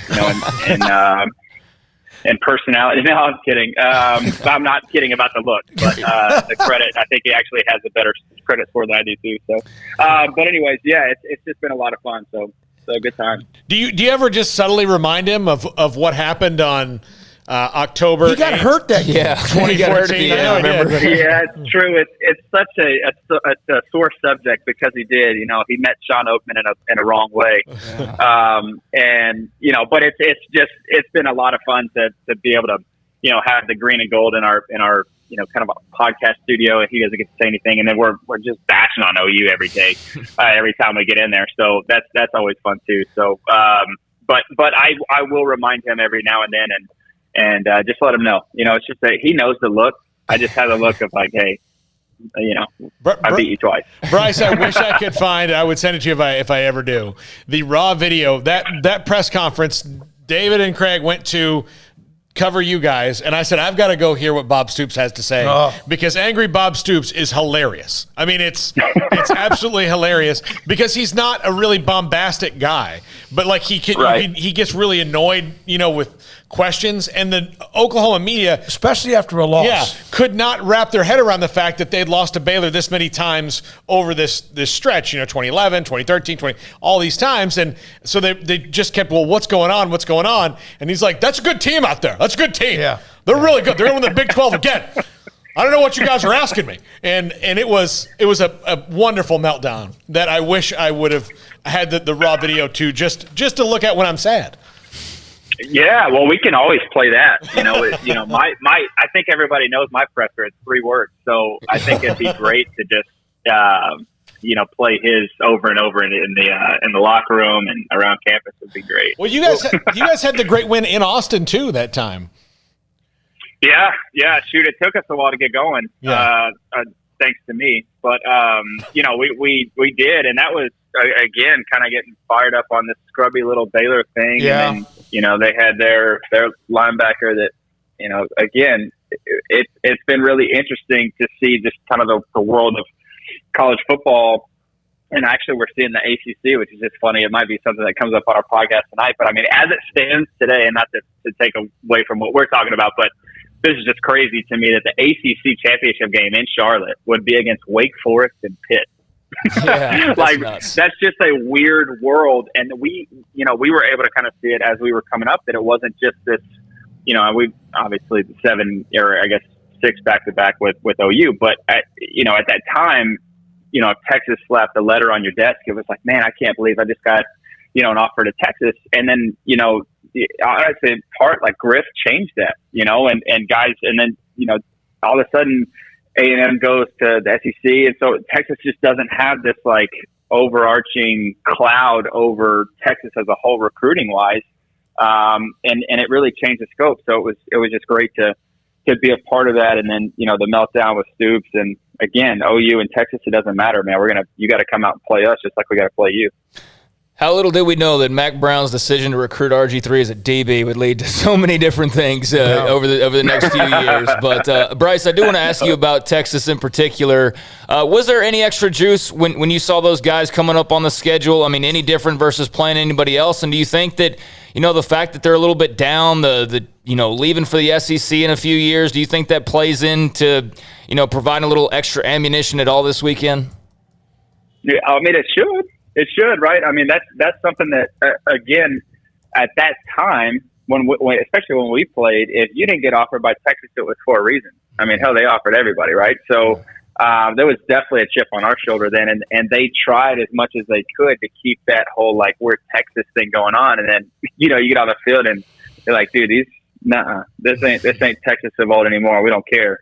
And so, but especially them leaving to the SEC is, and the way that they did it too, I think is just kind of a slap in the face to, the entire conference. So, I hope that for, every team that plays, them or OU, that there's, they're going to leave with, without their lunch money. I asked this question. I've done it a couple of different times when we've discussed the transfer portal, and I always wondered about, had it been available back during those days when you had to remain patient. You answered that for us. We appreciate it. It doesn't surprise me the way you felt it either. You know what also wasn't available? NIL. That would have been good for Bryce. Bryce would. Yeah. That's it. You would have made. That's it. Yeah. I tell you what, Smokey, I would have said, hey, man, I'll come on your show, but, I'm going to need a few zeros behind that one. But, no, I tell you what, it's interesting now because I don't know what's going to happen with Mr. Dr. Pepper at Clemson. But you got at least an NIL for the marketing purposes. You had DJ Ungalaway-Hele, and then you had Spencer Rattler, and then this cat from Southlake up here at Quinn Ewers, who's fourth on the depth chart.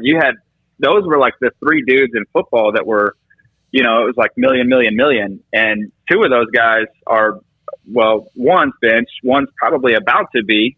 And then you got, Quinn Ewers, who, is sitting behind C.J. Stroud, who's a pretty talented freshman in and of itself. So I don't know what's going to happen with this NIL. I know if I own, my own car dealership or, ESPN radio, I ain't dishing out nothing until I know, right. That you're the juice is worth the squeeze there. But that's just me. So I think that it's interesting the way how it came out. It was just this Wild West, thing that, we've been talking about it for years. I feel like at NCAA, they finally approve it, let it happen. And then it's just like, hey, everybody for themselves. And, because don't get me wrong, I love the fact that, because I've seen a lot of things in the locker room where, even stipends from our stuff are going, back to families. So I think it's a beautiful way to be able to compensate kids for, their ability to play football. I just think that, I felt like there needed to be a little bit of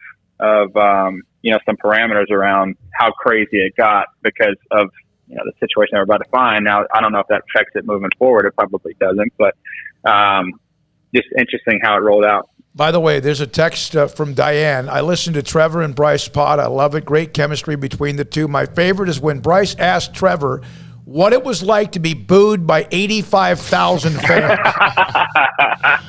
See, I get my nudges. Every now and then. Surprising, Yeah, you always get. You had them in you, man. We appreciate it. It's great. Love covering you when you were here, and also great to have you on whenever we can. Good luck with going forward with the podcast and whatever else as well, man. Thank you. Well, thank you guys very much. I appreciate the time as always. Oh, he was just incredible. But by the way, if he could have asked the old place we worked for a few zeros, we could have guaranteed him at least 1 0, and it might have been at the front. Yeah, like a dollar sign and a zero. He was unbelievable to cover. Yeah, he was a great player, and he was a quotable guy at all times. Ready for OU is something that probably no one outside of Baylor, fandom knows what that's about, but if you are a Baylor fan or you covered them during that year, then you know exactly what ready for OU means and what that ended up meaning, a week later. But I will disagree. I do need to disagree with Bryce on one thing. He mentioned Iowa State's schedule, and I think there's a couple of teams just off the top of my head who have more difficult schedules, Big 12-wise, moving forward. Iowa State's starting to play really well right now, and they could very well find themselves in the championship game depending on what happens. But at West Virginia, to me, that should be a win, right? Iowa State at West Virginia. Home versus Texas should be a win. Yeah. At Texas Tech should be a win. Then it's at number 4 OU. So that one's a little more in the air. And then home versus TCU. That's 4-1 to me. Like if they just handle their business. Whereas if you look at there's two schedules. You've got 3 ranked teams coming up. Quick. If you look at two different schedules. Oklahoma's got Tech coming up this weekend, which will be a game that they should handle. But then they've got at number 16 Baylor, home versus 22 Iowa State, and then at number 15 Oklahoma State to close out. That's 3 weeks to close out. 3 weeks in a row. They play those games, and then Texas Tech. I wanted to mention their schedule as the rest of the way as they fired their head coach today. But this is kind of brutal for Sonny Cumbie. At number 4 OU, home versus 22 Iowa State, home versus 15 Oklahoma State, on the road against 16 Baylor. So their 4 remaining games are all top 25 games for Sonny Cumbie and the Red Raiders. So I'd say those schedules are a little bit more difficult. And maybe why you make the change when you do, just because you know what's coming. You know what's coming, and you know you're going to have to move on, and you know, or probably. All right, we'll come back. Ricky Thompson, former Baylor wide receiver, also played with then what was the Washington Redskins. He'll join us, Baylor sideline for Baylor Radio. His thoughts about the off week and now getting into this week with Texas. The chat room, you guys are amazing. It's constant, the energy. In fact, we just had a chat that said he's listening from Chicago. Thank you very much. Mikey Nass, I think it is. Best CF football show, college football show, watching from Chicago. Mikey, we appreciate that. This is Sikkim 365 Radio. So you may have noticed around the country, car dealerships have been having a hard time getting some new inventory, some new vehicles onto their lots. It's because there's been computer chip shortages, and they've been negatively affecting vehicle inventory, not just in America, but quite frankly, around the world. Well, the good news is that General Motors has announced recently that they're going to be restarting production and have a steady flow of vehicles released throughout the fall. So cars and trucks are coming, and now is the time to contact Richard Carr to get your name on a new Buick, a GMC, or a Cadillac as they are being shipped. You can drive a new car or truck sooner when you get on Richard Carr's Choose Your Inbound Vehicle list, and you will get your car or truck first as they arrive. If you're looking for a pickup, check out the Sierra from Richard Carr. Ideal combo of power and strength. It's got refinement and luxury. All of that combines to make Sierra the best truck on the road. If you're looking for SUVs, how about the roomy Buick? The Buick lineup of SUVs offer size, versatility to fit every lifestyle. Or maybe you want even more options. We'll check out the ultimate combo of sophistication and power with the new Cadillac XT6 or Escalades. Cars and trucks are coming, so again, contact Richard Carr either over the phone or online and let them know you want to get on their Choose Your Inbound Vehicle list today to get your vehicle before anyone else. And for those in the greater Waco area, Richard Carr is your local hometown dealership, so give them a chance to earn your business with great prices, free oil changes on new cars and trucks, and superior service after the sale.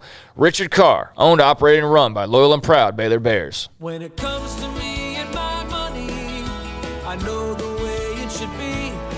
I need a partner I can count on. That's Genco and me. Refinance your vehicle today at Genco with rates as low as 1.69% for 48 months and have 90 days of no payments. Refinancing can lower your payment, so you pay less for your car. Apply online and get an additional 0.1% off our already low rate. Thank you, Genco. And don't forget, your vote counts. Vote today for your local school to win $1,500 with Genco's School Spirit Competition. For more information, go to gencofcu.org. Annual percentage rate subject to change without notice, subject to credit approval, membership eligibility, and loan policies. NCUA Equal Housing Lender. They're people I trust. They treat me like family. My money, my future, my credit union. Genco. At Ideal MRI, we feel blessed to be a part of the Waco community. We're a small family business right here in Central Texas, and our goal is to bring down the cost of healthcare while maintaining high quality. At times like this, the cost of healthcare has never been more important, and unfortunately, significant illnesses and injuries still occur. That's why Ideal MRI is open and here to serve you through the difficult time.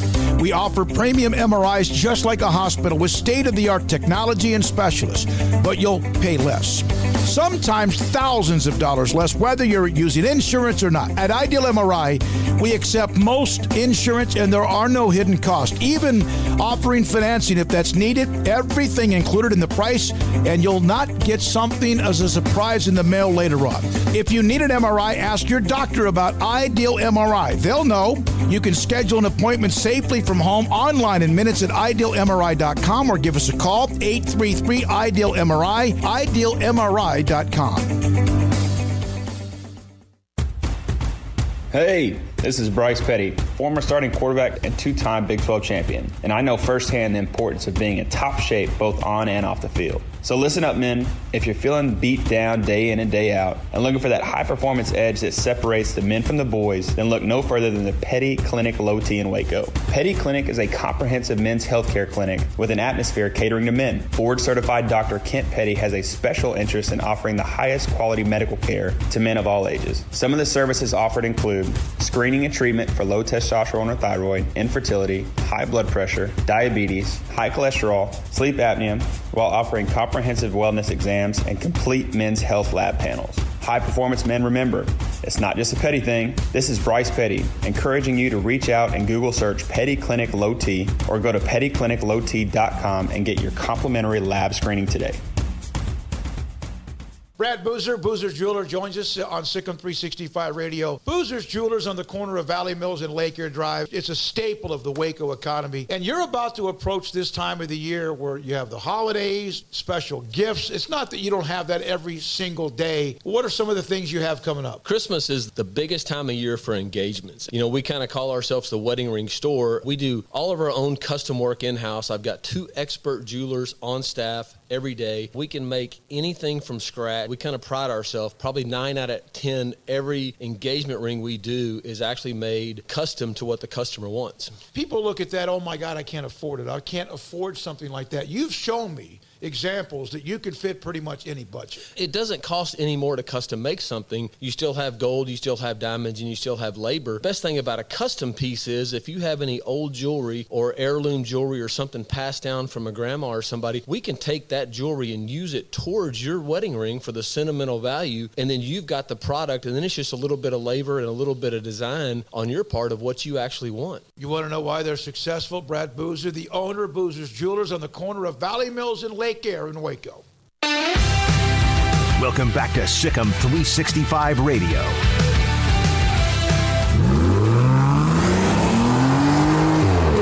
This segment on Baylor Athletics on Sikkim 365 Radio is brought to you by Richard Carr Buick GMC Cadillac. Learn more at richardcarr.com. All right, many things we have not been able to get too much to the chat room today. The text line continues to go. And I mentioned the one from Diane when she brought up the Trevor and Bryce podcast as well. Let's see here. Yeah, I hate that for Bryce that he has to always have that Oklahoma State reminder. Tripping and, being well on his way into the end zone would have been an early score, which would have been huge in that game, especially given what unfolded after that. I just won their night, though. Man, that was a bitterly – you remember how cold it was in Stillwater that night? It was brutally cold, yeah. I don't. Yeah, you don't because your car broke down in Dallas. But, yeah, we had an interesting – or his car, I guess. Yeah. But we had an interesting time up there, and, that was a brutal loss. And that's one of those, like the West Virginia game that they lost when they were otherwise unbeaten that had, 25 pass interference calls on Baylor defenders covering Kevin White in Morgantown was insane. That was disappointing, but, man, he provided a lot of great memories. And, Baylor's right in the thick of things right now. The Big 12's wide open. Oklahoma's the only unbeaten still remaining, but they got to play Oak State. They got to play Baylor. They got to play Iowa State. And they don't look like they're just destroying people after this last weekend. So, this Big 12 race should be a lot of fun here these last 5 weeks or so. Yeah, somebody just asked me if I would go over what happened with the incoming teams into the eventual new Big 12 Cincinnati. With Navy, a blocked field goal was a big deal in that game. Remember how hesitant I was in just chalking that up on Friday? I was just like, I thought Cincinnati would win, but I just had a feeling that could be a difficult game because Navy's difficult sometimes. And, since he got away or, got the win, but it did not come easy. Brigham Young got back in the win column. USF won. Now, that's not yet. That's chapter whatever might be too. But, Cincinnati, they win a game like that against somebody that is supposed to be 1-6 Navy, and they drop. But again, it's kind of like they're almost looking for any reason. I saw a lot of argument over the weekend, and I will get into the other teams as well. With Memphis was beaten by UCF. A great win for UCF. They needed that. Beaten up.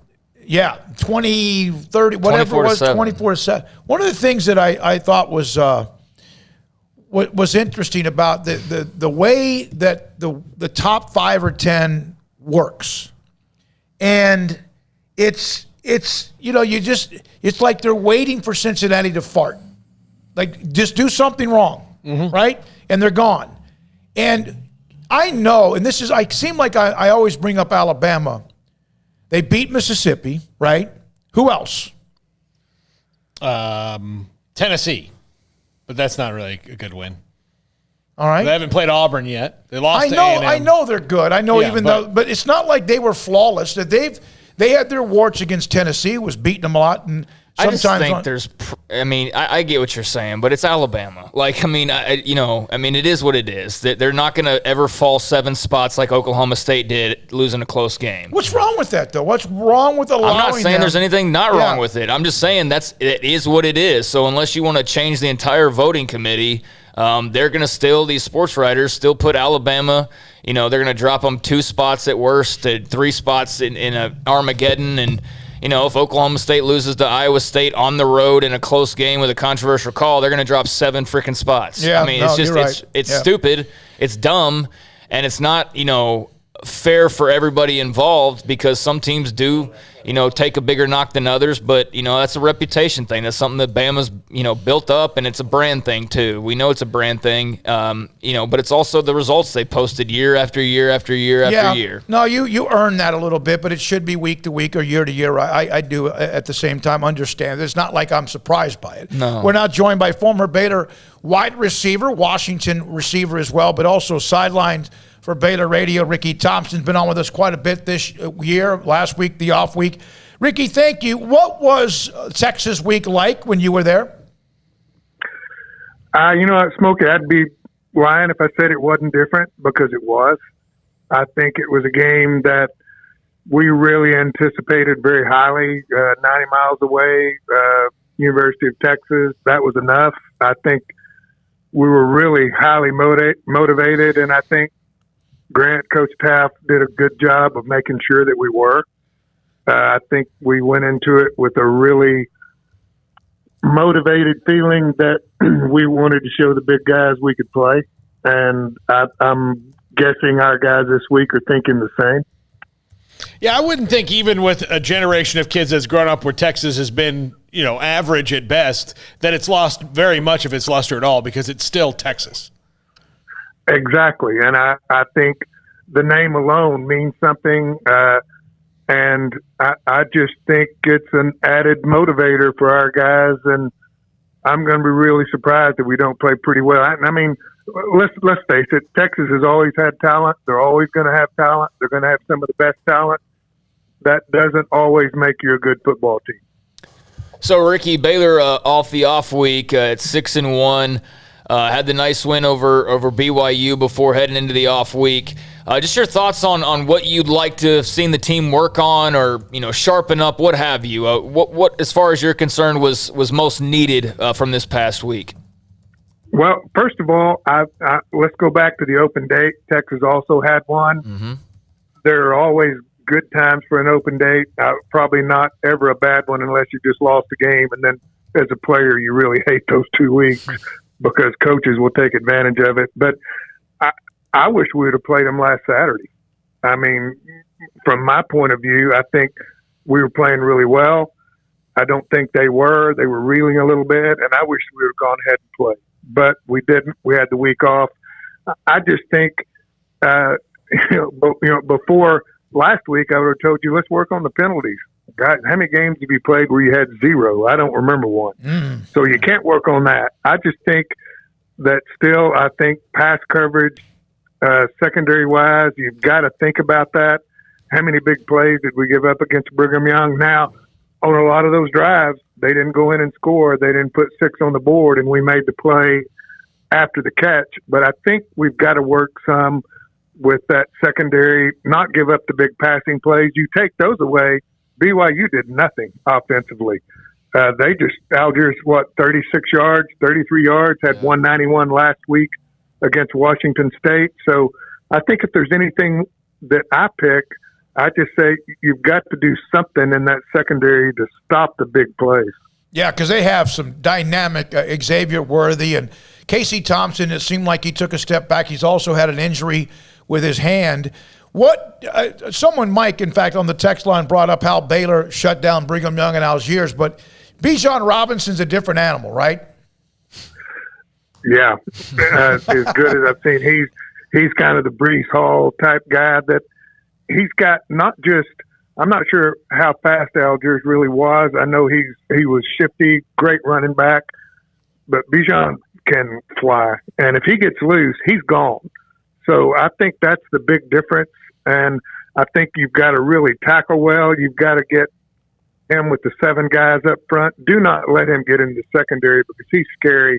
And I think that's the difference between a running back like that and some of the others that you see is he is a real home run threat. You just can't give him that space. Ricky, do you look at what Texas has gone through the last couple of weeks and see a common thread? Is it they're not the condition they need to be yet that they fade in the fourth quarter? Is it that Steve Sarkisian, still obviously needs a little more time to put his system in? What do you see has been gone on with them since really the first quarter of that Oklahoma game? You know what? I just think it's posed the seed of doubt. I just really think they're not comfortable. They're not comfortable when they have the lead. They don't have that killer instinct to put these teams away. I'm not going to say they won't have it this Saturday, but I think that's something that's been lacking. And I think if you don't have it, it makes a huge difference. And then you, particularly against Oklahoma State, you're driving down to go up by 3 scores, and at least at that point in the ball game, you think, well, we're on the right side of this. But then you get a 85-yard, whatever his interception return for a touchdown. All of a sudden, it's 17-13. Completely changes the game around. And I think once they hit that, they were reeling and had those doubts that they weren't really playing their game. They were just playing not to lose after that, and that just doesn't work. And I just think they really have that doubt and maybe not the killer instinct to put it away. And I think that grows on you. It does. As again, we go back, I certainly don't think it's talent because they have the players. Ricky, what do you think about Baylor's chances to run the football effectively this weekend? Obviously, that's where the offense kind of starts and stops. When they're not able to do that, it puts them in a, one-dimensional just like any other offense, but particularly with this wide zone. What do you see from the Texas defense, and where do you think the Baylor offense can find success? I think they can match up pretty well with them. I think Texas has had some injuries up front. They had a couple of walk-ons that they've even played part of the time this year. I think that we can run the football on them. And Craig, I agree. If we don't, it's a problem. I think it's going to be a long day. I think we have to run the ball because our passing game is built off the play action. I do think if Gary can hit a couple of play action throws early, that will help with the passing game. And I know even against BYU, one of the passes to Taquan I thought was really exceptional off the play action that helped the run game later. And then R.J. Sneed had the great catch on the comeback route, the waggle play action to the home side, if y'all remember that. Sneed came back, caught the ball, and then made a good run after the catch.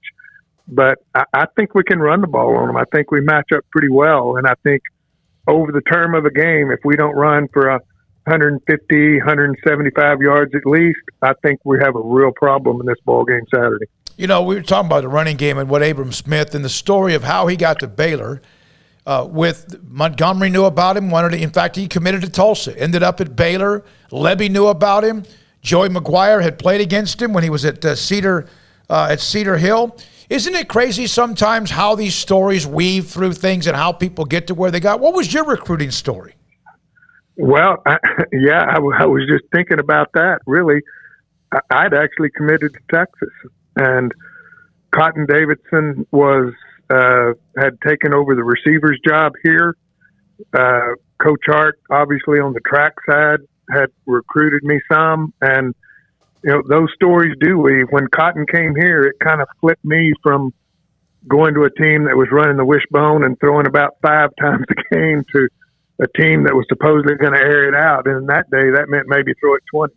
That was the extent of the passing game. But it is funny. And Abram Smith, gosh, what a coup it is for Baylor to pick him up, and probably didn't realize it at the time. But guys, this guy's good. I mean, he is a tough downhill runner, but even more than that, I think his eyes are incredible. I've gone to the end zone a couple of times just to watch from that angle, and this kid is really good at making one cut and then going. But that one cut sounds really simple. It's not. You've got to have the eyes to see that when you're running full speed, and I think he is one of the best I've ever seen at it. And you can teach and try to tell these guys something, but I'm not sure you can really teach that. I think that's something that's instinct, and he has it, and he is a really good running back that I think anybody would take. Ricky Thompson, sideline reporter for Baylor Radio, with us on Sikkim 365 Radio as well. Now, Ricky, obviously 6-1, bowl eligible. I know that was and that's just me. I'm one of those walk before you run guys, and it kind of reminds me of the second year under Coach Rule, or when Art tried to get a team into the postseason. They finally did with a win against Kansas State in 2010. Are they ahead of schedule of what you thought this year? Yes, they really are. I thought, well, I'll back up. I thought they had a chance to win 6 this year and get to a bowl. I didn't think it would be after 7 games. I'll be honest with you. I didn't think they would be there. They're a lot better than I thought they would be. And Smokey, I agree with you. The coaches won't say that. They won't say that's a big hurdle. They won't say that's a big milestone, but it is. These kids want to go to bowl games. Recruits want to see you go to bowl games.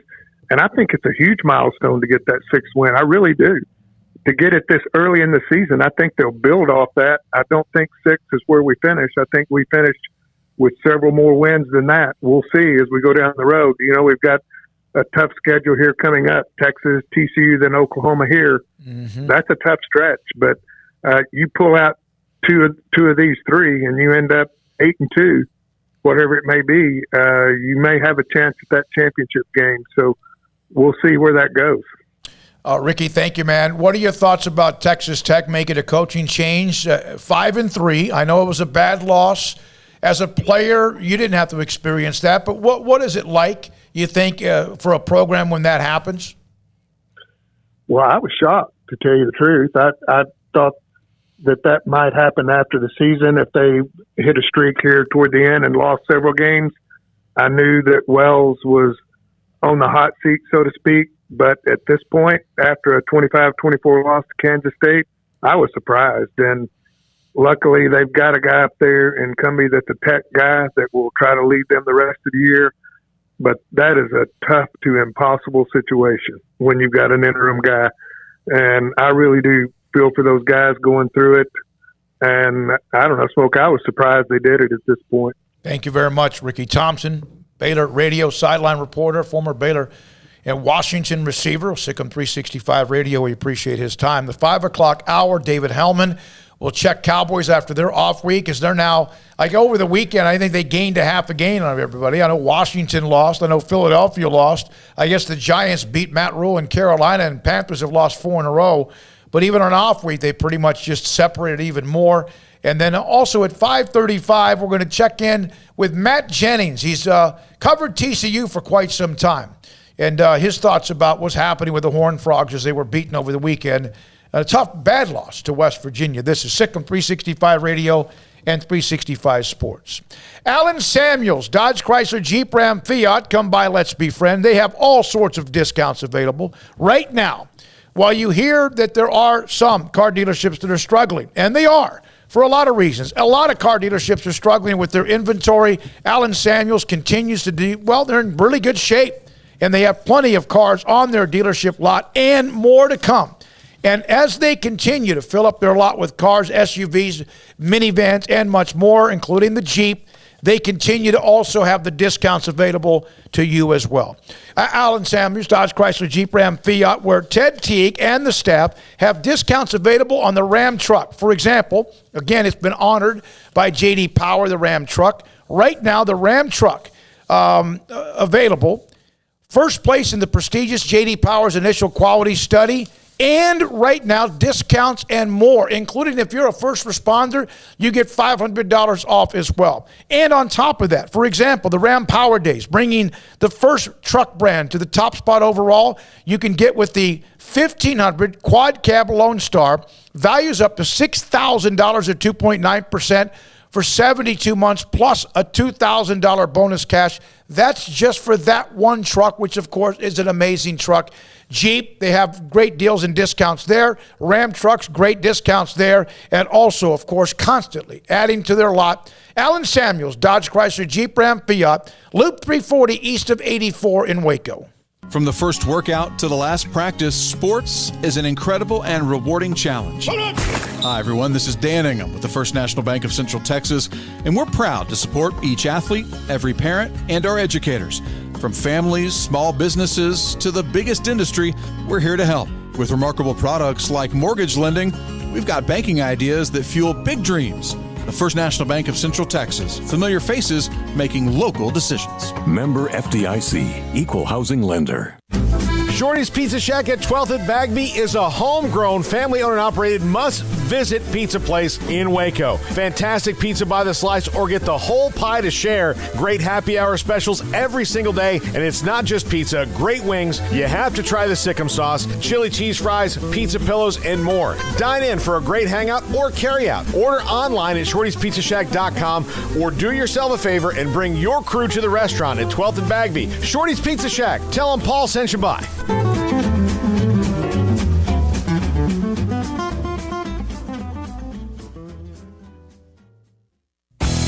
Three Nations Brewing Company has 16 different beers on draft with a new beer every Friday. It also offers 2 air-conditioned tap rooms, a large indoor beer hall, a second-floor mezzanine offering a great overview of the brewing company and equipment and patio where you can relax under the shade. Plus, you can now experience the new Three Nations Beer Garden Grill on our shaded patio with socially distanced seating for your enjoyment. Grab a cold beer and enjoy a bite from our freshly prepared and delicious menu. Street tacos, quesadillas, freshly cooked burgers and dogs and veggie burgers too. State Fair tornado fries, nachos, and so much more, all prepared and cooked on site. So come visit the award-winning Three Nations Brewing Company on East Vandergrift off I-35 in Carrollton.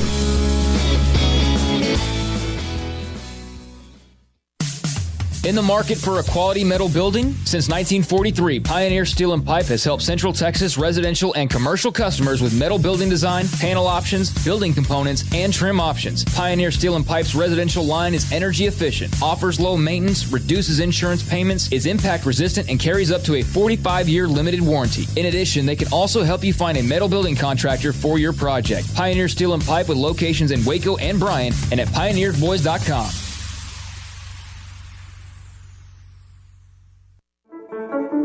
One size fits all. That may be all right for an adjustable belt or cheap sunglasses, but when it comes to your financial needs, no one wants a one-size-fits-all strategy. Cam Heathcott, your Edward Jones financial advisor, knows that his most important goals are yours. That's why he takes the time to understand your needs, knowing you. That's how Edward Jones makes sense of investing. Cam Heathcott, covering Conroe and Houston, 936-756-7717 or cam.heathcott@edwardjones.com. Edward Jones, member SIPC. Don Humidor, your home with a 48-foot walk-in humidor with the elite cigar brands from around the world, including the #1 cigar of the year, Aging Room Cuatro Nicaragua. Plus, they have the great brands like Macanudo and Artur Fuente, Rocky Patel, Aston, and so much more. CBD, great for sore muscles, aches and pains, sleep, Vita Dreams, and anxiety, mild depression, general health and wellness. Their staff very knowledgeable on the subject. If anyone is curious about CBD, ask Carol and Ashley. Don Humidor in the Townwest Shopping Center off Valley Mills in Waco. Welcome back to Sikkim 365 Radio. The Sikkim 365 radio app is sponsored by Allen Samuels Dodge Chrysler Jeep Ram Fiat in Waco. Your friend in the car business at Loop 340 and east of 84. Come by. Let's be friends. Tough news today for the Baylor men's basketball team, the defending national champions, and they are deep. But one of the incoming players, Langston Love, the freshman, Baylor released a note that he's out for the year with a season-ending knee injury suffered during a scrimmage against Texas A&M. How about this stat from Michigan State? It's the first time ever, all the years they've played. Now, I don't know if they've played earlier in the year or later, but it's one of the state versus state games that's played a little bit earlier than normal. First ever meeting between the two schools when both teams are 7-0 or better. Yeah, that is weird. I mean, over like years, dozens and dozens of years. We'll have a Michigan State rider tomorrow. I would think that the Michigan State-Michigan game is usually early in the year because Michigan-Ohio State is always at the end. And if you're Michigan, you'd probably like to separate the rivals a little bit. So maybe that's why it's never been 7-0 or better. And also, it's tough in the same – region to be 7-0, 7-0, 6-1, which would be, Ohio State, Michigan, and Michigan State. It's tough to do that. There's not a lot of, talent to go around, or there's usually losses. So, yeah, it's pretty rare. Setting up to be a good one, that's for sure. Yeah, I mean, Mel Tucker's done a good job, and Harbaugh has, got things going in the right direction. And you haven't heard a whole lot, even though there's been a ton of hot seat talk and all that going on. I hadn't really heard about Harbaugh, huh? I mean, you're hearing about coaches getting fired and all that, and there was some smoke around him, starting at the beginning of the year. But that's, at least from my vantage point, far away, is calmed down. Has all the makings for an all-time great game, and obviously the winner will have a huge advantage moving forward with just about a little over a month to go in the regular season. So I'm sure Sparty fans and Wolverines fans are fired up and ready to see these two teams go at it. Joey Foster, one of our viewers from a West Virginia fan, said that their win on Saturday against TCU was their first road win in 524 days. Now, that's just less than a couple of years, and last year he didn't win one. He initially sent that to me and said 924 days. I'm like, wait a minute. And then he corrected it after that. Georgia, Florida this week. Yeah, I want to go back to West Virginia. That was a really good win for Neil Brown. They needed that badly, so badly. And, to get a win in Fort Worth, too. It wasn't like they were playing that game in Morgantown, but they just, that was a close game for about a half, and they just, did what they needed to do to pull away in the end and made enough plays, and that's something that West Virginia hasn't been able to do very often this year. But, that was a surprise. I mean, and, it's crazy. We were talking a little bit about it earlier, but it is really crazy to even broach the topic of Gary Patterson and a hot seat in Fort Worth. But here we are, and I don't know how hot it is really right now, but they turn around and look, they don't have an easy schedule the rest of the way either. I mean, they still have some tough teams to play, so they're flirting with whether or not they're going to even be bowl eligible. All right, speaking of, go ahead. And if you look at the all-time TCU records, if they were to not make a bowl game this year, this would be their most mediocre 4-year stretch or so since before Patterson was even there. I mean, we're going back to like the mid to late 90s to go to the last time where TCU for 3 or 4 consecutive seasons was, 6, 7, 5 win type of a team that many years in a row. So very interesting stretch coming up for them. Matt Jennings will join us at the bottom of the hour about TCU. This is from Dean Straka on maybe Dallas Morning News. 487 yards they allowed to West Virginia, 525 to Oklahoma, 558 to Tech, 414 to Texas, and that's a game, of course, that they had a couple of breaks, but they also threw up on themselves a couple of times. SMU, 595, and California even had 442. And that's his bread and butter. I still think he's a hell of a defensive coach, but right now things are slipping. Steve Sarkisian today at his press conference. DeMarvion Overshown is back at practice. He had a concussion in their last game, but he's going to be fine, of course, the off week as well. And he's talking about how he's working on their psyche, ability to finish as a point of emphasis. No, don't let what you do well in the first quarter, if it's the fourth quarter, don't let the weather or the scoreboard or whatever keep you from believing you can still do it, because you've done it for 3 quarters, but they've really struggled the last couple of the losses in the fourth quarter. No, they struggled gigantically in the second half, especially the fourth quarter of games, closing them out. I mean, they're not that far away from being like a 6-1, 7-1 type of team themselves if they could just close out, Oklahoma, close out Oklahoma State, etc. So, yeah, I mean, they're not far from being a wildly different team that we're talking about record-wise. But getting over Schoenbach, that's obviously huge news. Getting ready to play a pretty good Baylor offense. He's a very good player. And, I'm kind of with Ricky. I think Baylor, if they played last week, probably beat Texas, and I'm pretty confident in that. And this week, I still am picking them to beat Texas, but I'm not as confident as I was because they've had 2 weeks to kind of they would have been a mess last week. Yeah, they were a mess, and now they've had a chance to kind of regroup and refocus and view this second half in an entirely different way. So I know they're going to show up and be ready with all sorts of things up their sleeve to knock off Baylor, and Baylor better be ready to do the same. Paul, how about this? Iowa State beating number 8 Oklahoma State. 9 Associated Press top 10 teams have lost to an unranked team this season, the most through the first 8 weeks of the season since 2007. 9 top 10 teams have lost to unranked. College football chaos is what I would love to see. I'm not really surprised that much. I mean, I know that it's a weird stat, but things are changing in college football with the transfer portal and all that. And so teams aren't as deep that used to be, where you could lose a couple players and just roll out other guys. Some of those guys are now gone and starting for other schools that aren't you. And so there's going to be a talent drop off. Plus, coming off the COVID year, I don't think anybody really knew how good anybody was truly going to be. I mean, or bad they were, because last year was not a mulligan so much, but it was a year when football wasn't. I don't think you can look at it and realistically go, well, that team was terrible because they were this. Well, how many guys had COVID? How many guys were out for months at a time? How many guys came back but were a shell of themselves because they, were still fatigued or whatever, or the emotional wear and tear of like, oh my God, 9 guys are out and it's Friday and we got to play, Georgia tomorrow.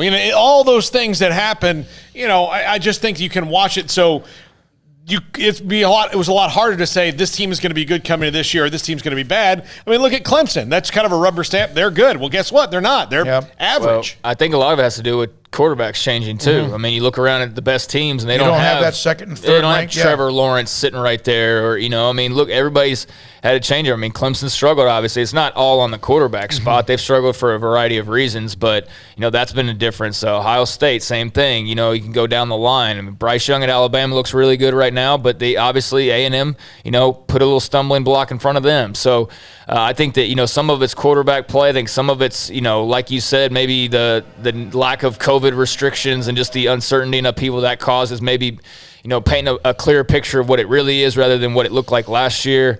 But yeah, it's made for a lot of fun, that's for sure, and it's made for what could be a playoff race with like multiple teams with 1 loss or 2 losses that are in the mix somehow at the end of the year. So it's been a wild ride. Let's see. Normally, a Clemson depth chart at quarterback, and I'm not saying their second and third guys aren't good, but normally you would have. You just would. I mean, because that's what's happened now. The depth charts for these elite teams have been hit a little bit because of the portal, and also they can go overcome an issue because of the portal. I mentioned Georgia, Florida. That's one of the better games this week, although we know Georgia's just so. That's the cocktail party. Michigan State.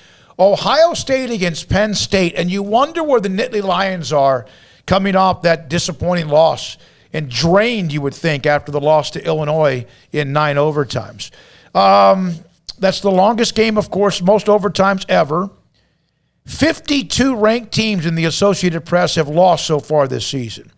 You think about that. It's like 8 weeks into the season, or 9. That's almost 7 per. That's 6 or 7 per week on average that are getting. Of course, some of them are beating each other as well. So there's a little bit of that as far as some college football notes. Well, I think in the top 25, I wrote this in my article on Sikkim 365, the premium section today. But you look at the Big 12 and just from Baylor's perspective, because that's what we usually start with. Iowa State's now back in the top 25, so you've got to win over them. BYU's back in one of the polls. I believe it was the AP that they were at like number 25 off the top of my head. So that's another, top 25. I mean, you beat them top 25 at the time, but now they're back in there. And Oklahoma State had the big, 7 spots to me was a little insane because they didn't lose that game in convincing fashion. I mean, far from it. They lost that game in very close, like, oh, man, if Spencer Sanders gets the first down there, that game might be entirely different. That's how close that game was. But, yeah, I mean, it's been wild to see the shuffling of the deck chairs. And, Baylor's, pretty secure in that right now, but they could be right out of it this weekend with a loss to Texas. So, it's not like you get in there and you get to stay for a while. You get in there and you got to hold on for dear life because every week there's a shakeup. Penn State dropped 9 in one poll, 13 in another. Of course, they lost to unranked Illinois, and so it's to a team with 2 wins. Yeah. I mean, I know, and but sometimes though I look at that and it's like, I get, if you lose to a bad team, I get that. But 9 overtimes, I mean, Coastal Carolina dropped 10-8. Of course, their loss was a game that, was kind of a shocking loss as well. So NC State dropped 7. I want to see what happens. And again, this kind of goes back to my philosophy, which I know you're probably tired of hearing about, is when an SEC team loses. And I brought up Alabama lost to unranked A&M, who's already back up inside the top 15, and they should be. But it just doesn't seem like you see that big boulder, here's the water, gone.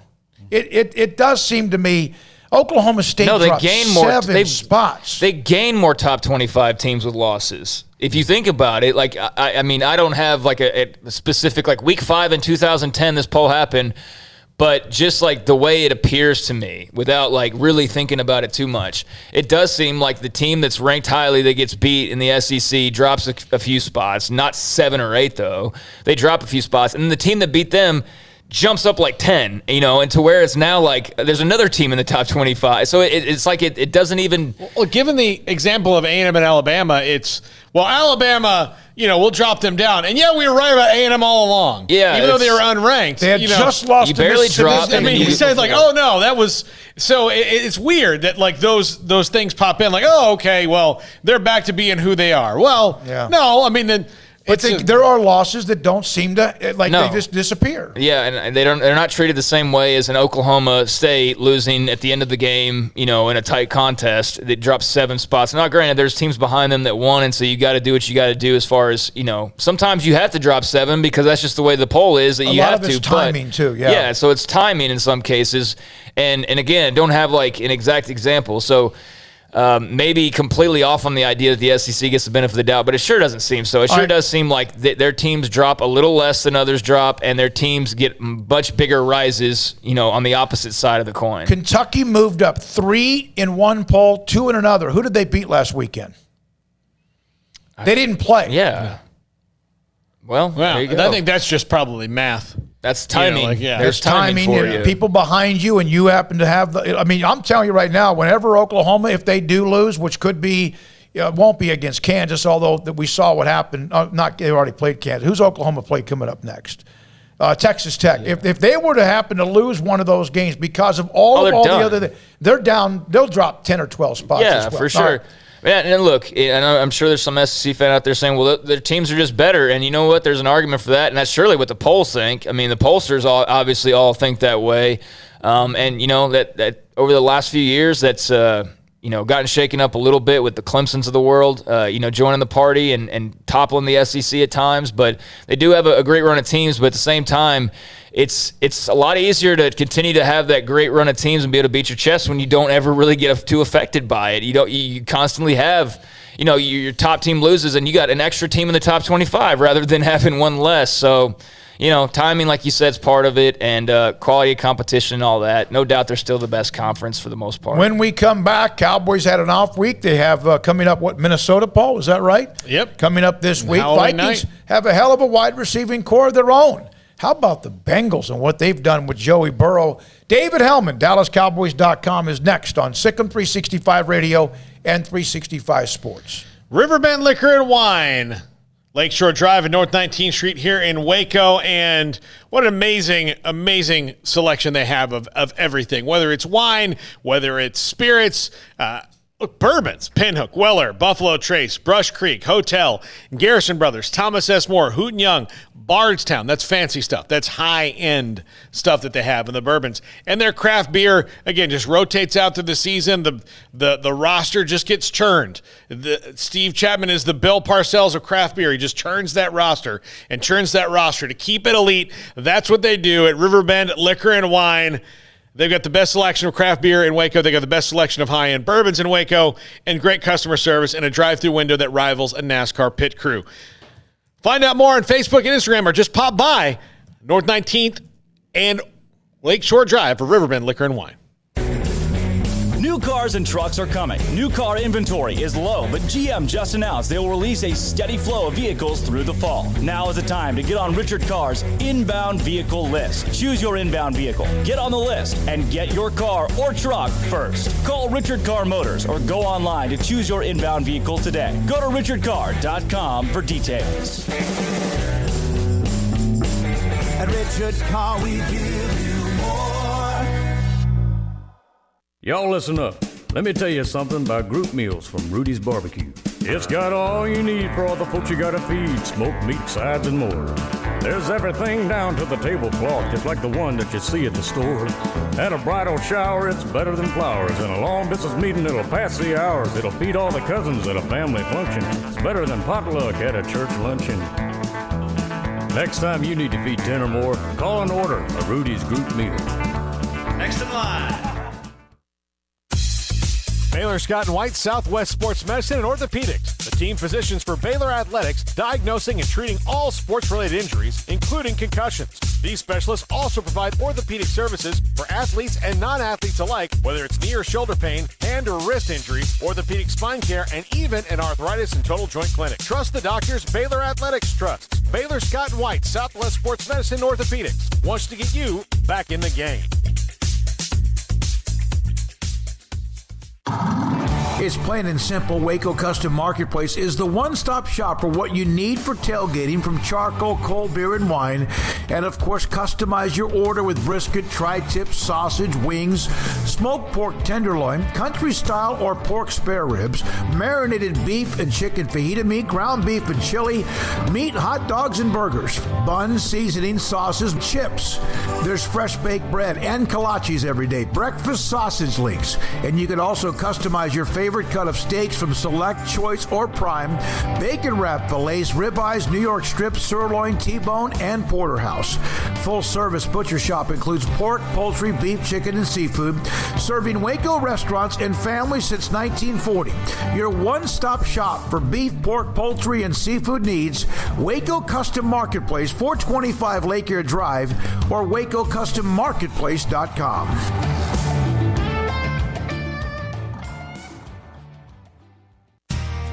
How did Edward Jones become one of the biggest financial service companies in the world?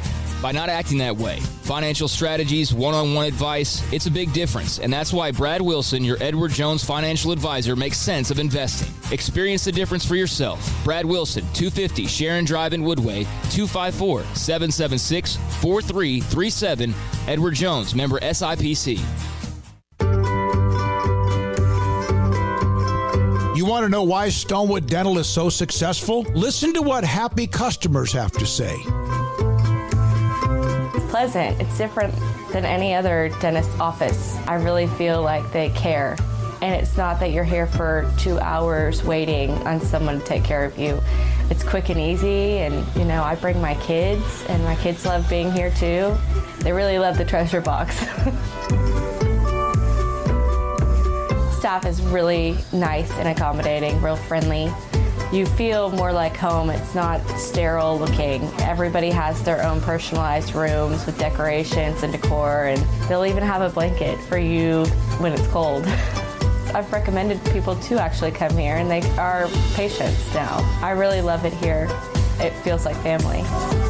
Learn more, stonewood-dental.com.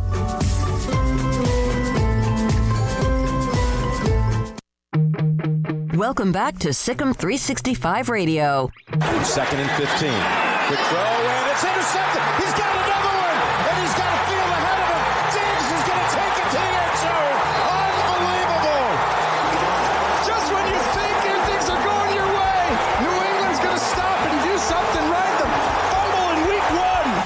It's time for our weekly segment with David Helman of DallasCowboys.com. Throws it down the field. It's caught at the 10, and this game is over. The Cowboys win it. C.D. Lamb.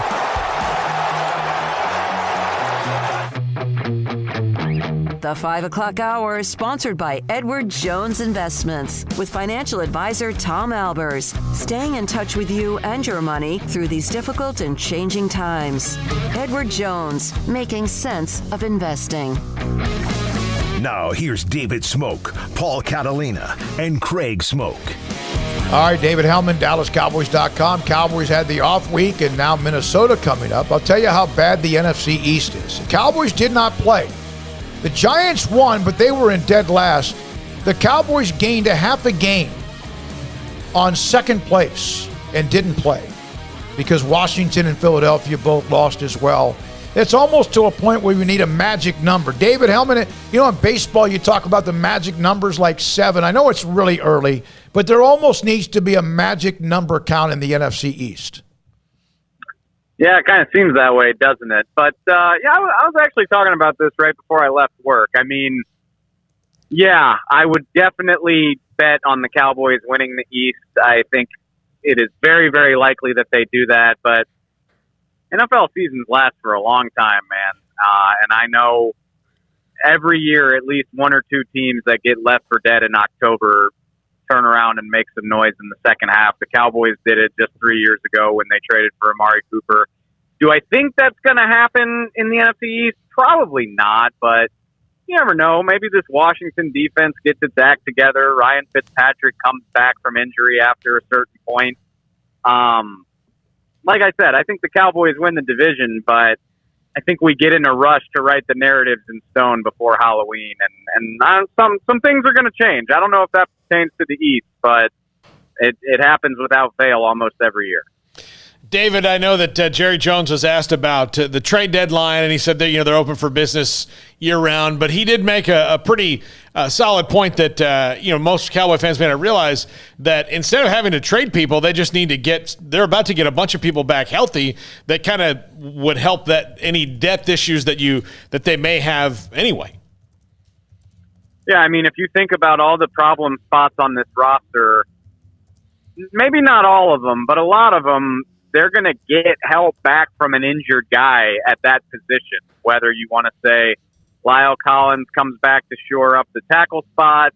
Michael Gallup is going to come back to give you depth in the receiver core, not that they really need that. Kelvin Joseph is coming back from a groin strain, which should help your cornerback depth.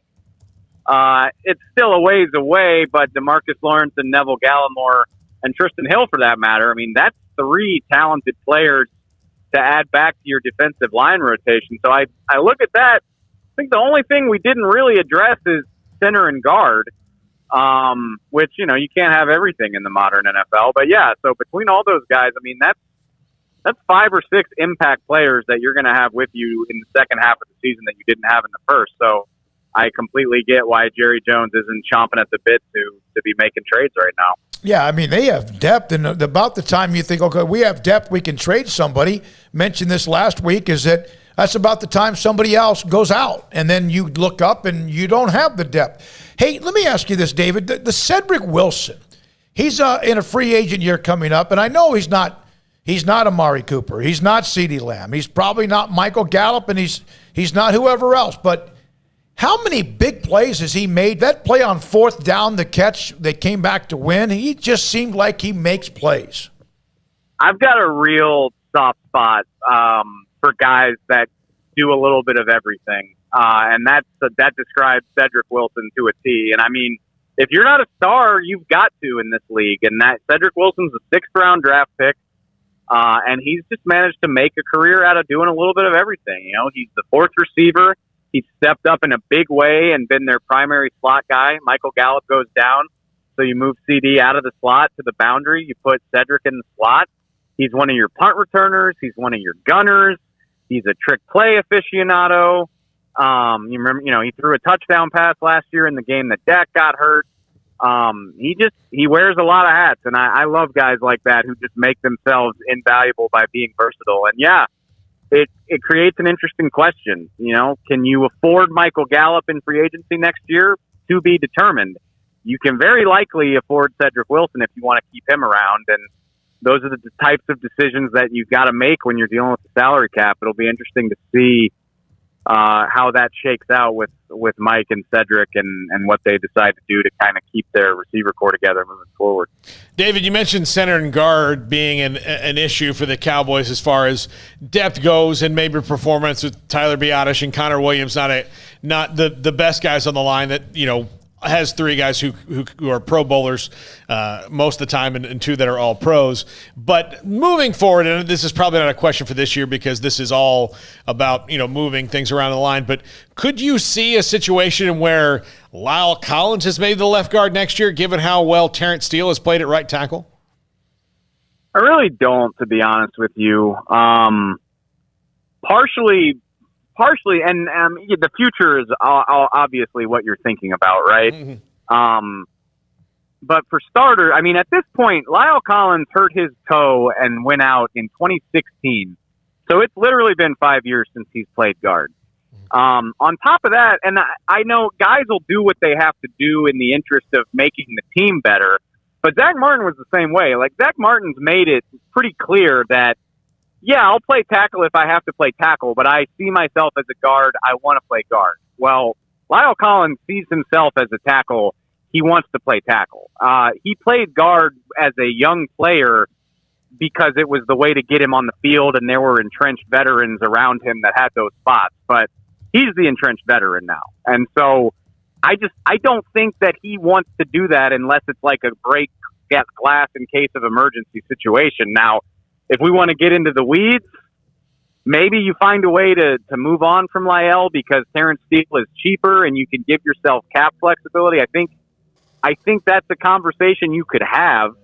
I do think Lyle Collins is a better tackle right now than Terrence Steele is. And, you know, I expect him, once he gets acclimated and back up to speed, I think he'll be back in the starting lineup. I think that's a conversation that you could have in the offseason, but I just don't think that's what Lyle Collins wants for his career. And I get, if you're in dire straits, you got to do what you got to do. But all things being equal, I'm just not sure that they would ask him to do that unless it was absolutely necessary. Is it true that you've put in a petition to whoever runs CincinnatiBengals.com to go cover Burrow and Jamar Chase? Yeah, people say that about LSU a lot. And I think you got to remember, like, the thing that makes watching those guys fun is that it's fun. You know, like, I don't think I would want to cover the Bengals because then it becomes your job and then you're hounding Joe Burrow and Jamar Chase for information and doing all the stuff that reporters have to do. Like, I mean, my job is a lot of fun, but just sitting back with a beer and watching them do their thing is a lot more fun. So I am very, very much enjoying the Bengals and seeing Joe and Jamar carry the flag for LSU, but I'm perfectly fine doing it from a distance. Yeah, that was a very impressive win. I mean, geez, against Baltimore, who had been playing well. The Titans beat up Patrick Mahomes and the Chiefs. Send a message there. There were a lot of blowouts this past weekend, David. In the NFL, you don't get those very much, but there were some absolute just horrible games. What's going on? Is there now a kind of like the top 5 to 10 and then everybody else? No, I mean, I think it's just a quirk of the schedule. I mean, it was the first big bye week of the year. I think 6 teams were off yesterday. So for starters, and that's a few of the most entertaining teams in the league, the Cowboys, the Buffalo Bills, the LA Chargers. So, like, half of the more interesting teams in the league didn't play.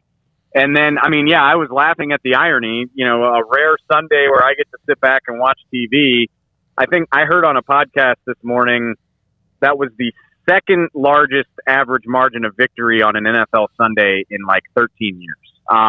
I just think, you know, we just lucked into a weekend of bad matchups. I mean, yeah. LA playing a winless Detroit, Arizona playing a terrible Texans team. I just, you know, not all weeks are created equal. I'm positive it will be insane next week or the week after that. I mean, you're never far away from insanity in the NFL. I just think we caught a bad draw yesterday. All right, David, it's been a week. Has Scott Woodward reached out to ask you to join the committee, the search committee? Man, I'm waiting. Like, I got a lot of great ideas, Scott, if you happen to be listening, I don't know if the airwaves get all the way to Baton Rouge, but like, I've got some ideas, man. And, yeah, I mean, I would never wish for somebody to get fired. I don't wish ill on people, but it is, it's kind of refreshing to know that the page is going to turn for LSU, and we're not sitting here saying like, okay, well, if he wins this many games, maybe he'll be back. And if he wins this many games, maybe he won't.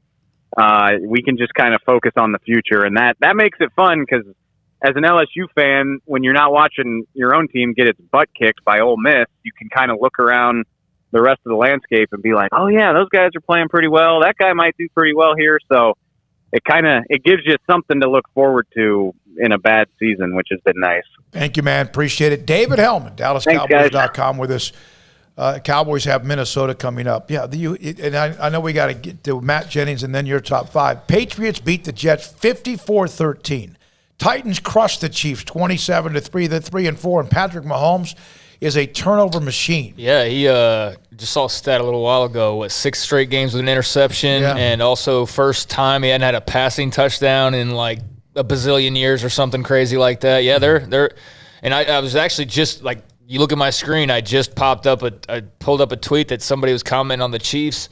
Joshua Briscoe, they had the second most expensive defense in the NFL this year, paying that defense $96 million and not getting a return on investment. So, yeah, they're a team now. You start to look at them and go, like, they're still plenty dangerous, but they're starting to show some cracks in the armor that didn't appear there the last couple of years. You're starting to force things. I haven't heard Tyreek Hill very much. And their offensive line is the biggest problem. They have a completely new offensive line. My buddy Kyle Cornish is a huge Chiefs fan, and I said, it bothers me that they don't commit to that. Text him. I said, it bothers me that they don't commit to the run, and this is not just as a guy, a fantasy football owner who had both Clyde Edwards-Helaire and now Darrell Williams. He said, no, it's that they're so predictable doing the run, they abandon it. Like, they just, on second down, it's almost like they're going to run every time. Yep. And so teams, key on it. They said losing Eric Fisher, he was huge for them. And another guy opted out and then retired. Yeah. Bengals beat the hell out of the Ravens, 41-17. Burrow, Chase, all of them were great. The Cardinals are 7-0. Hammered the Texans with Hopkins and Watt were there. That had to hurt. Of course, that was in Arizona, 31-5. And the Buccaneers crushed the Bears 38-3. The Bengals are a really cool team to watch right now. I mean, they could make some noise down the stretch, and I couldn't help but feel kind of good for Watt and Hopkins. I'm sure for Texans fans that was painful, but you knew coming into this year it was going to be a painful year overall. But, yeah, just to see those two guys on the opposite sideline together and with Kyler Murray, and it's crazy. And the bad news for the Texans is not only watching DeAndre Hopkins beat you, but all of the Friday's coupons that you got in return for him are expired now. So when we come back, Matt Jennings on TCU, he put up a thread. I sent it both to you again, 41 or so different notes about TCU. He wrote a column. He got some positive from it. He was mentioned by Gary Patterson, and then they lose to West Virginia. Matt Jennings next on Sikkim 365 Radio.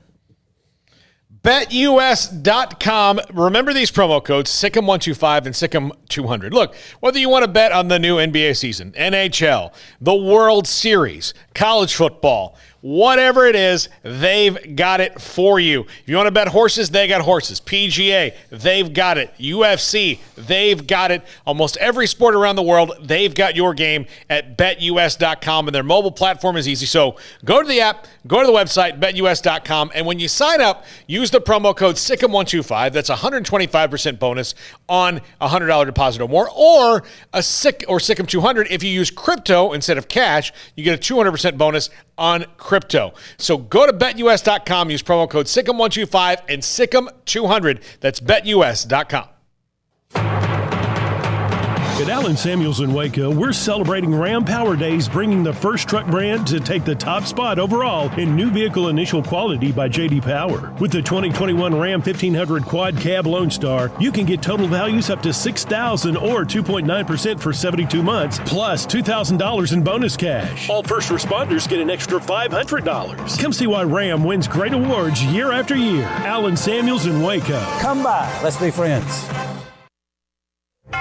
stepping into a new pair of boots is great, but stepping into the boots of a U.S. Army officer can also add confidence and leadership skills to your son or daughter's career path. There are more than 150 occupational specialties to help them find the best fit for their future. See all the things your son or daughter can achieve in our boots at GoArmy.com. U.S. Army Waco Recruiting Company, 254-598-8131 or 254-776-1543.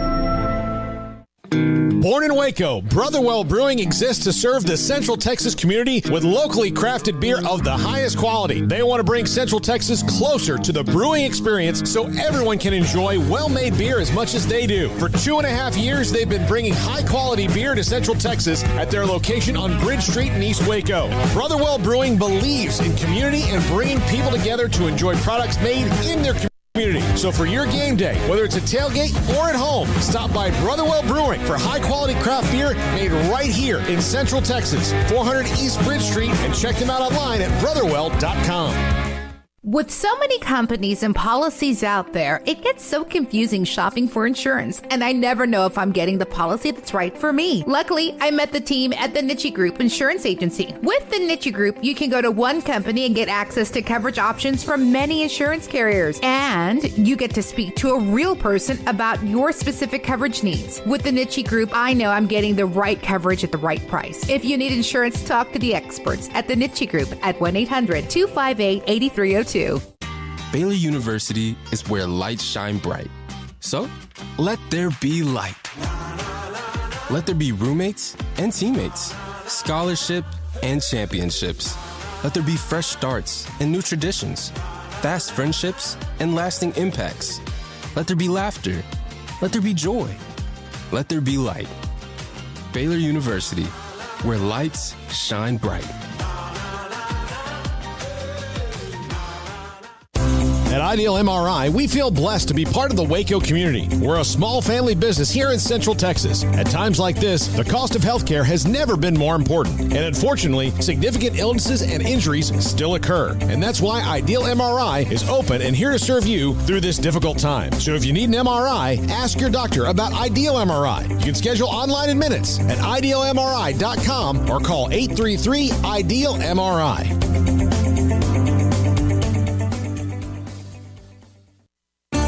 There are 26 letters in the alphabet, over 600,000 words in the dictionary, and just 3 of them said together can change everything. Let's order pizza. Those 3 words lead to dough made from scratch and 3 fresh signature cheeses that blanket golden crust in a heavenly melt on Marco's Pizza that'll blow your mind. So visit marcos.com to order and stop by Marco's Pizza in Belmead, China Spring, Woodway, and soon to open in Robinson. Marco's. Pizza lovers get it.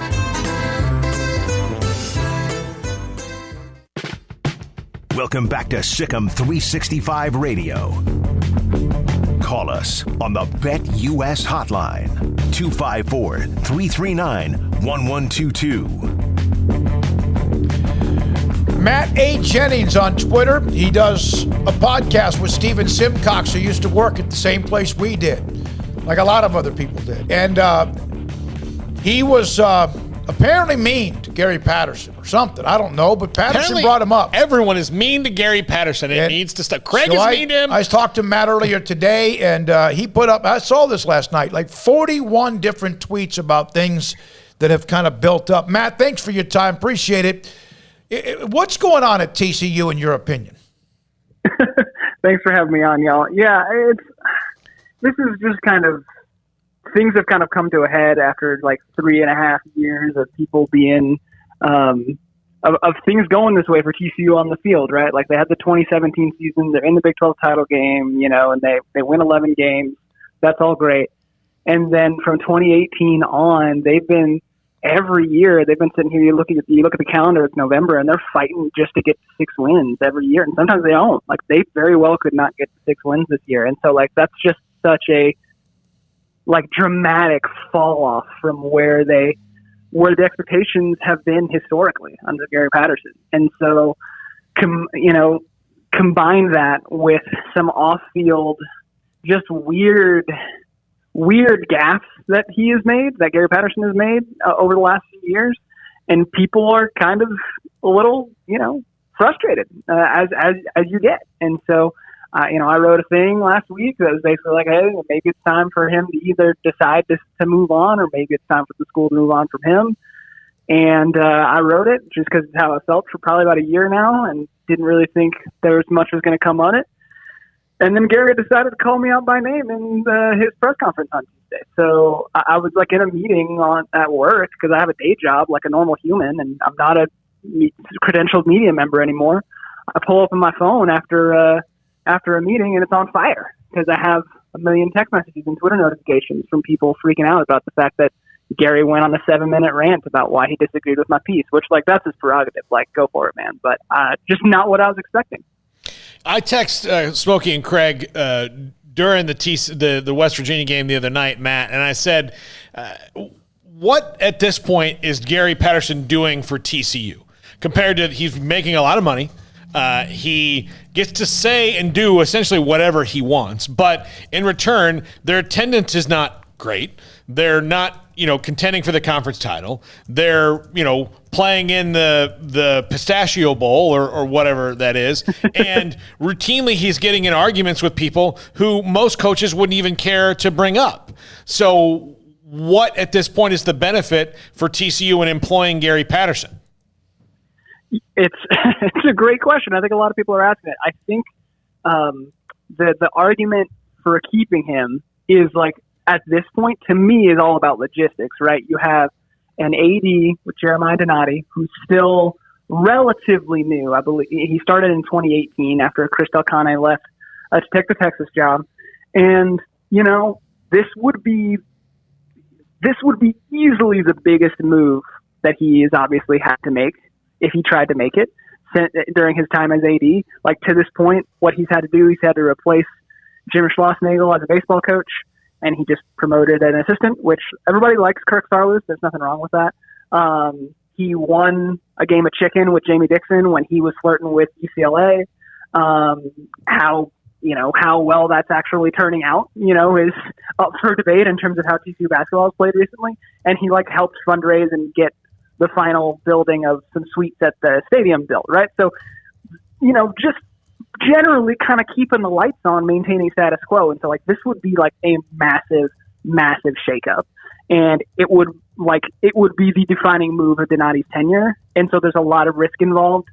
And we just don't know enough about him at this point to know if that's something that he has any interest in doing as a guy who's still a relatively new AD. And so, to me, to answer your question of what's the benefit of keeping him around, there's no risk in keeping him around because Gary's beloved by the boosters. He has a statue outside the stadium. He's the winningest coach in school history. There's no risk in keeping him because until the big money boosters who really control things decide to make a move, there's not going to be any pressure on Donati to make that move. And to this point, it does not seem, I do not pretend to be super connected on this, but it does not seem to be that the folks with the deep pockets are pushing for that move at this point. I'm curious as to when they decide that they want to make a move, because to your point, if Gary's identity is built on defense and the defense is atrocious, and he's set an expectation that they're going to be, a team that plays a certain way and is a certain quality, and they're recruiting better than most everybody in the Big 12, and yet their results are in the bottom half of the Big 12. At what point does that? When does the needle move for that key contingent in terms of making stuff move? But as of right now, I think to me it feels like too big of a risk for the people who would be making the choice. And so they're electing, let's just play this out. His contract goes through 2024. Let's wait a little longer, see what happens. So, Matt, it was in the immediate aftermath of the game, so I take the emotions into account, and it's social media, so, it's a lot of complaining, but I don't know that I've ever seen so many TCU fans just appear either this frustrated or just apathetic. Do you sense an apathy going on in the fan base right now, and can you recall a time where it was maybe close to feeling this way around campus? To me, I feel like 2013 is full context for y'all. I've not been around for a while. when I was in school, TCU was already in the Big 12, right? So like I can't speak to earlier on, but in terms of the time that I've covered the team, that I've followed it closely, 2013 is the closest analog for this, in that like they were 2 years in the league. They had just like been really like spinning their wheels, inconsistent, really frustrated with like the way the offense was playing. They go 4-8 that year. And I think people were frustrated and kind of checked out. And you see that kind of either extreme reaction of people who are like, I'm throwing my hands up and I'm kind of tapping out and I'm done with paying attention to this, or people who are just like, just furious about the way things are going. Like they're just really, really extraordinarily disappointed and frustrated. And so I don't think there's a whole lot of in between folks who are just like, this is fine. You know, either it's people who are like, you know what, I'm not going to show up to games anymore, or people who, if they're going to show up to games, they're going to have some very choice words for some of the decisions that are being made on the field, you know? And so that's the closest thing that I feel like I've seen. But even that 2013 team, like you could point to, yes, the defense is great, right. You know, and it's got some, like, you've got great players, future NFL players on that defense with, you know, with Jason Verrett and Derek Kindred and you know, there was talent. There was a spot of the ball where you could be like, hey, at least we can watch a really good defense, a lot of talented players. Like, they're bad. Like, you can do that this year, and that, like, Zach Evans and Quentin Johnson are obviously, like, future Sunday guys. Like, that's great. But the defense this year is atrocious, man. And it's just, it's really tough. It's tough to watch for a lot of people a lot of time. Do you feel like he has been protected, and that now all of a sudden he's always been somewhat, I guess the word, either paranoid or rabbit ears? Do you feel like he's just like losing it? Yeah, no, I don't think losing it's the right. I feel like he's done this to a certain degree, but he's always done this. Y'all remember this, like the 2013, like the Baylor game, for instance, where he goes off and he rails against like Ahmad Dixon, Art Briles, and he and Art Briles were like having a shouting match like across the field mid-game, like just like very like stuff like that, or like, you know, the following year in 2014, you know, Sonny Cumbie had come from Texas Tech. Baker Mayfield had been there at the same time, and so like Sonny had a certain set of signals, and so like Gary comes out after the game. Well, Baker Mayfield was telling Oklahoma our signals during the game, which that's an excuse he's used a few times. They won the game anyway, but just like this whole kind of like let me distract, let me kind of like divert attention based off, you know, but let me just throw out some random thing to kind of again divert attention from what might be going on the field. And you just like, you know, they feel very out of left field all the time. And, you know, Steven said this a million times on the podcast, when he's winning, it doesn't really, people don't care, because it's like, oh, there's my crazy, you know, Steven's compared to him like your crazy uncle at Thanksgiving who shows up, he's funny. He says some stuff that's a little off color sometimes. You're like, oh, but like, oh, you know, he's fun and great.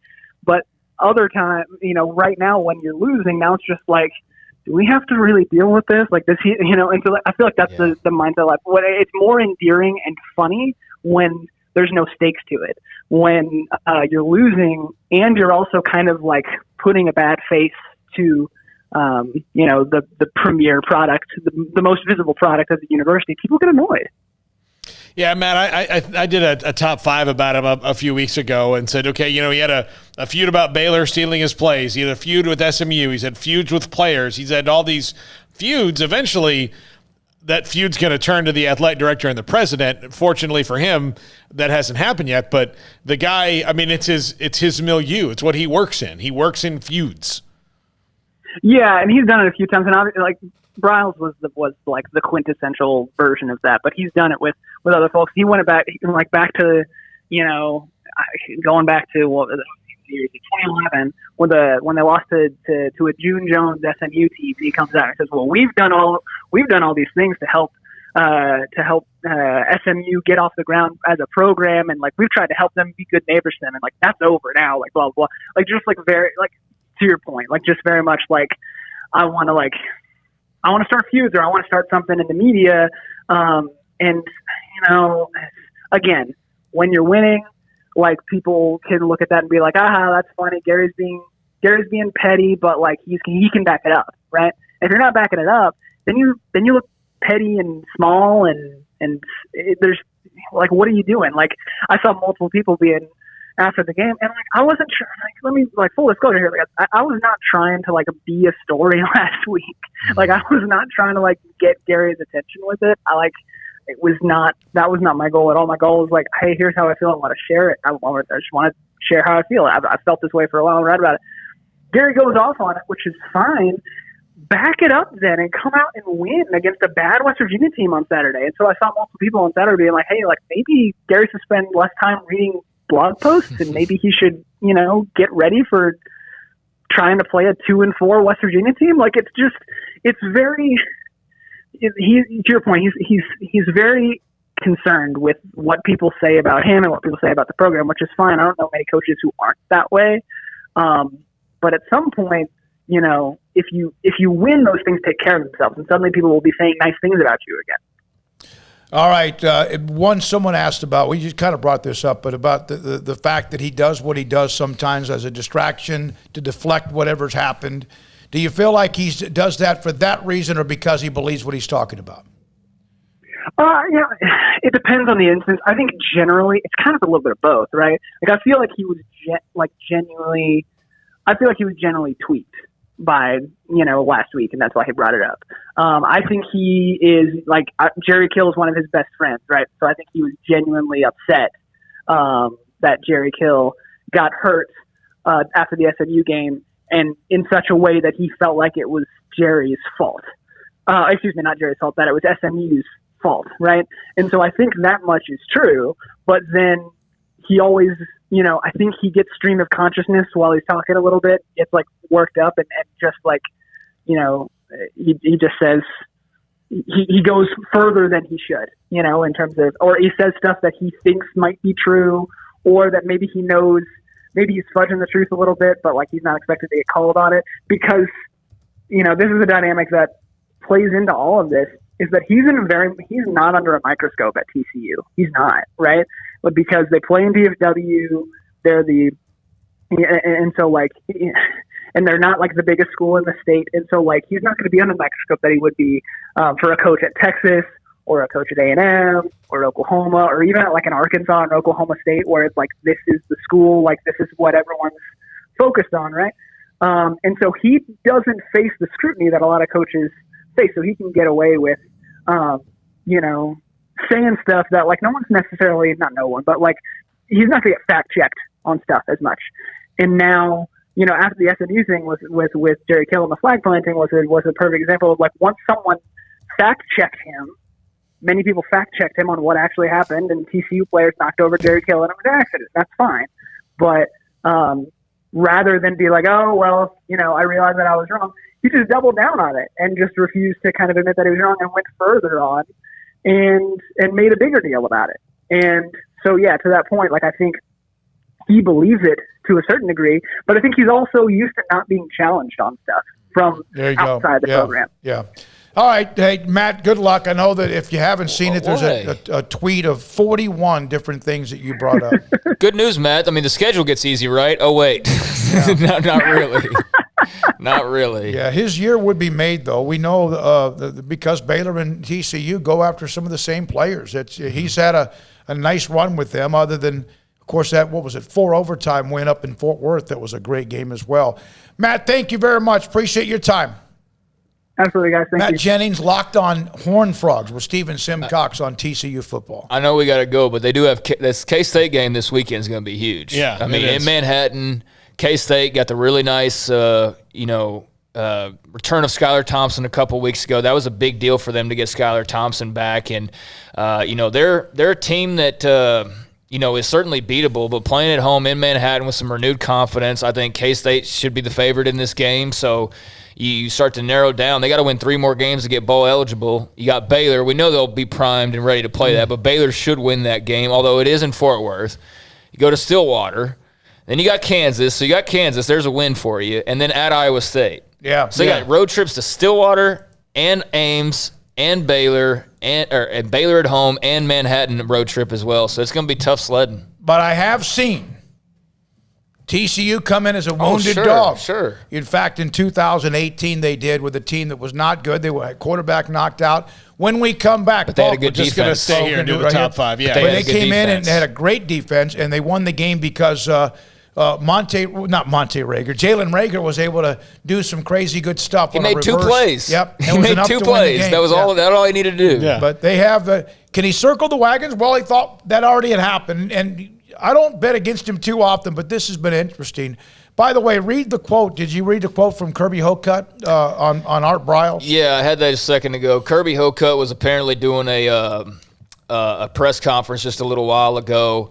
He said that given the timing of Matt Wells, he said, given where we were, you look at the full body of work, it was inevitable, and today was the day we wanted to move forward. He said in regards to head coach, to replace Wells, someone with strong Texas ties, particularly in recruiting, is part of an ideal fit for Tech. And then he was asked about Art Briles in particular, and he said, I don't want to speculate on candidates and talk about individuals today. That would be very divisive. So that's all he said on that. Don Williams from the from the Lubbock Journal, Avalanche Journal, his quote was, Hocutt said it would be very divisive and problematic and didn't want to discuss him at this time. I think he's meaning just bringing up a specific candidate. Yeah. I don't think he's necessarily meaning that about Art in particular. So, yeah, that's an interesting people take that however they want to take that. And there's a push for him in certain ways, certain boosters, whatever, but that we'll see what happens with that. All right? All right, it's time for the top 5 at 5:55, brought to you by Champion Salon and Barber. To make your appointment, go to championsalonandbarber.com. We had to kind of go on the fly here today, so you won't get to hear the cool music that I produced, but that's fine. It's fine. There you go. Thanks, Craig. Yeah, thanks, Craig. That works. All right, top 5 Matt Wells replacements. Although I should probably flip 2 and 1, but who cares? We'll just go with it. Number 5, their current interim head coach, Sonny Cumbie. Look, he's got Texas ties. He's got Texas Tech ties. I just think this is maybe a road they don't want to go down, and I think that maybe an overhaul of the whole staff is what they need. They've already crashed and burned doing the ex-quarterback thing one time, which is why I didn't put Graham Harrell on this list either. But Sonny Cumbie is the interim coach, and look, if they go on a tear to end the season, you have to at least, look at that. Yeah, I mean, if they were to go like 4-1, something insane, you would have to consider Sonny Cumbie. I think if they play out probably like how they should play out, which is missing a bowl game most likely, then, I don't know. I think I'm with you when they need a whole fresh start. But, if he were to somehow do the unthinkable, then, yeah, you would have to consider Sonny Cumbie. Yeah, absolutely. Number 4, Jay Norvell from Nevada. Look, He's been an assistant all over the place. He's not necessarily someone you would say with strong Texas ties, but he's coached at both Texas and Oklahoma. And I think that he would have Texas ties enough because he's recruited pretty much everywhere where he's been an assistant. And he's done good things at Nevada, and that's a place I think that you would that he's ready to step up. I also think he's going to be a head coach for Washington State, and because of Mike Leach, those two schools are inevitably tied together because of a lot of similarities. Look, they're kind of out in the middle of nowhere in their state, and are college towns only. So you need kind of a coach who can make it interesting. Yeah, he's got Texas time. He was also an assistant at Texas once upon a time as well as at Oklahoma. So he's definitely been around the state. I mean, he's done really good things with Nevada. They're on their way to, was it like a 4th straight winning season now at this point? So he's obviously done well there. And, a guy with a lot of experience. Like you mentioned, the Washington State job seems to be one that he's being, at least rumored for as well. So it looks like he'll possibly have a couple options. I mean, I would definitely interview him at worst. I don't know if he would be a favorite. That's why you got him at number 4, but certainly I think he'll be a guy to take a look at. Yeah. At number 3, our good friend Blake Anderson. You want to talk about Texas ties? Guy's got Texas ties. He's a Texan. He's an up-and-comer. Although, do you want to go the Utah State route again? Probably not, which maybe keeps him out of this. But Blake Anderson is going to be a Power 5 coach eventually. And whether it's at Texas Tech or anywhere else, I think somebody would be wise to give him an interview. Yeah, I hadn't thought about him. Yeah, I'm not sure. That might be the Utah State thing. We'll see. What they need is someone who gives them a personality. Leach gave him a personality, and of course we know the story how that ended up. That leads me to our near interchangeable top 2. Number 2, another friend of the show, Jeff Traylor, who Texas Tech fans, this is their number 1 guy right now. That is Jeff Traylor. He is doing everything you can possibly do at UTSA. Undefeated right now are the Meep Meeps and doing really, really, really well. And you want to talk about Texas ties and recruiting? Every high school coach, I don't want to say every, there might be some holdout jamoke somewhere that doesn't like Jeff Traylor, but that's his problem. But most every high school coach in the state loves Jeff Traylor. He's a member of their fraternity. It's why Art Briles worked at Baylor, because high school coaches respected him. It's the same thing maybe Texas Tech needs, is someone who is of their ilk and of their brand, and that's Jeff Traylor. High school coaches here love him. He loves them back. He's still a part of them, even though he's a Division I head coach now. I would love to see Jeff. I'm looking at this like, damn, if you're UT San Antonio, UTSA, and you're like, you finally have something going, and now here you are. It's part of the deal. It's part of the fact if you're not a blue blood, it happens. Baylor's dealt with it, and others have dealt with it. But he is, no question, a part of the Texas High School Coaches Association, thick and thin. Yeah, number one, Sonny Dykes at SMU. Look, for all the same reasons that you go for a guy like Jeff Traylor, same thing with Sonny Dykes. Texas ties, head coach for a long time. And look, he's the spawn of – it's arguably the greatest coach in Texas Tech history. I don't know where you want to put him and Leach, but it's him and Leach. There's a two-person conversation when you're talking about the best football coach. It's Spike Dykes and it's Mike Leach, and he grew up there and has some love for it. But maybe, look, with SMU potentially joining the Big 12, maybe he's not as motivated to join Texas Tech as he maybe would have been just a year ago. Spike Dykes to Texas Tech was what I said earlier, Grant Taft to Baylor. They would also, at times, at Texas Tech, have a huge win, and then they would lose to North Texas or someone like that. I'm using, if you're a Texas Tech fan, that might be a bad example. But I think Mike Leach is their best coach they've ever had. I could be wrong. You could correct me if I'm wrong, and I'm not trying to just say that flippantly, because he had them good for a long, long time, and they've not been as good since he left. Yeah, I mean, just my kind of overall thoughts. I don't think Cumbie's going to probably have much of a chance, barring a miracle, like we said earlier. I think Traylor and Cumbie got to be your top two, like 1A, 1B.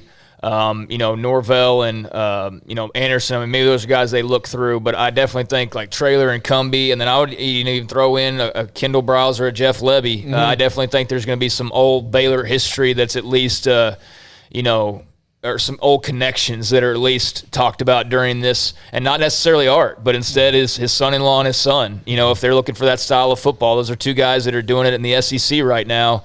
I'd have them in the mix. Well, I'd say this for Texas Tech. They have a great pool of candidates to choose from. Yeah, they do. They have a really strong pool of candidates, from Dykes to Traylor to whoever else you want to throw in there. They've got some good candidates. It'll just be interesting to see who wants that job. I'll tell you, of all the ADs hiring right now, of the people that are open, when you're talking about Washington State, Texas Tech, LSU, and USC, I think Kirby Hocutt actually has the easiest job to do, because he's got more natural fits for his job than any of those other people have for their job. And the expectations to go out and have a grand slam of a name guy are not necessarily there either. No. Although you could say that Cumbie and Traylor are names within the state. But I don't think there's that type of a pressure to make a splash necessarily. Mm-hmm. But they do need a coach who's going to make a splash, because I've been saying about them, and you just said a few seconds, they just have no identity. What are they? They're not air raid. They're not super solid defense. They're just there. So they need somebody to give them an identity, and I think Cumbie and Traylor would be my top two. By the way, on the Spike Dykes, 82-67-1 at Texas Tech. Mike Leach was 84-43. And obviously had that one year in 2008 where they were just a sniffle away from playing in the BCS champ.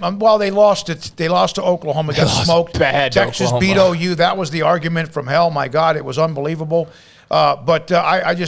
Spike Dykes is one of the most popular people ever to be a part of, and he's a former Midland Leaf football coach as well. He had my favorite line in a Texas Sports Hall of Fame induction ever. He said, look, I know that people say that I was fired at Texas Tech. That wasn't true. I left for health reasons. The alumni were sick of me. Yeah. All right. Thank you, Paul. Appreciate that. That's it. Thanks to Jack McKenzie. Armstrong Sims has run the mothership from the beginning. Back at it tomorrow. Craig Smoak, Paul Catalina. I'm David Smoak. Thanks to all of you on the chat room, tweeting, texting, all of the above. And, of course, our incredible sponsors that we go. Yet again, another day. Thank you to all of them. I'm David Smoak. Good night, Sikkim 365 Radio and 365 Sports.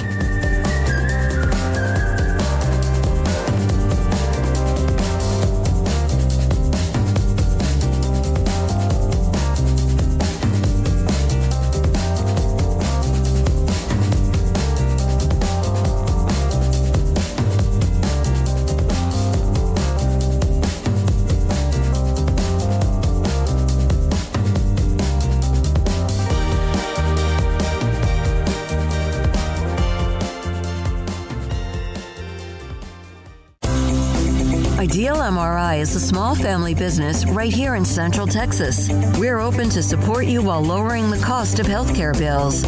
When you need an MRI, ask your doctor for an Ideal MRI. Visit us at idealmri.com or call us at 833-IDEAL-MRI.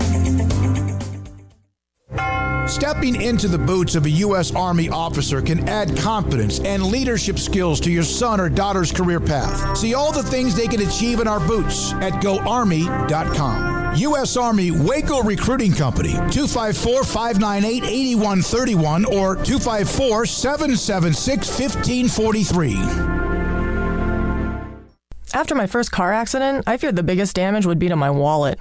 I expected a mountain of bills and a long, drawn-out process. But my Texas Farm Bureau insurance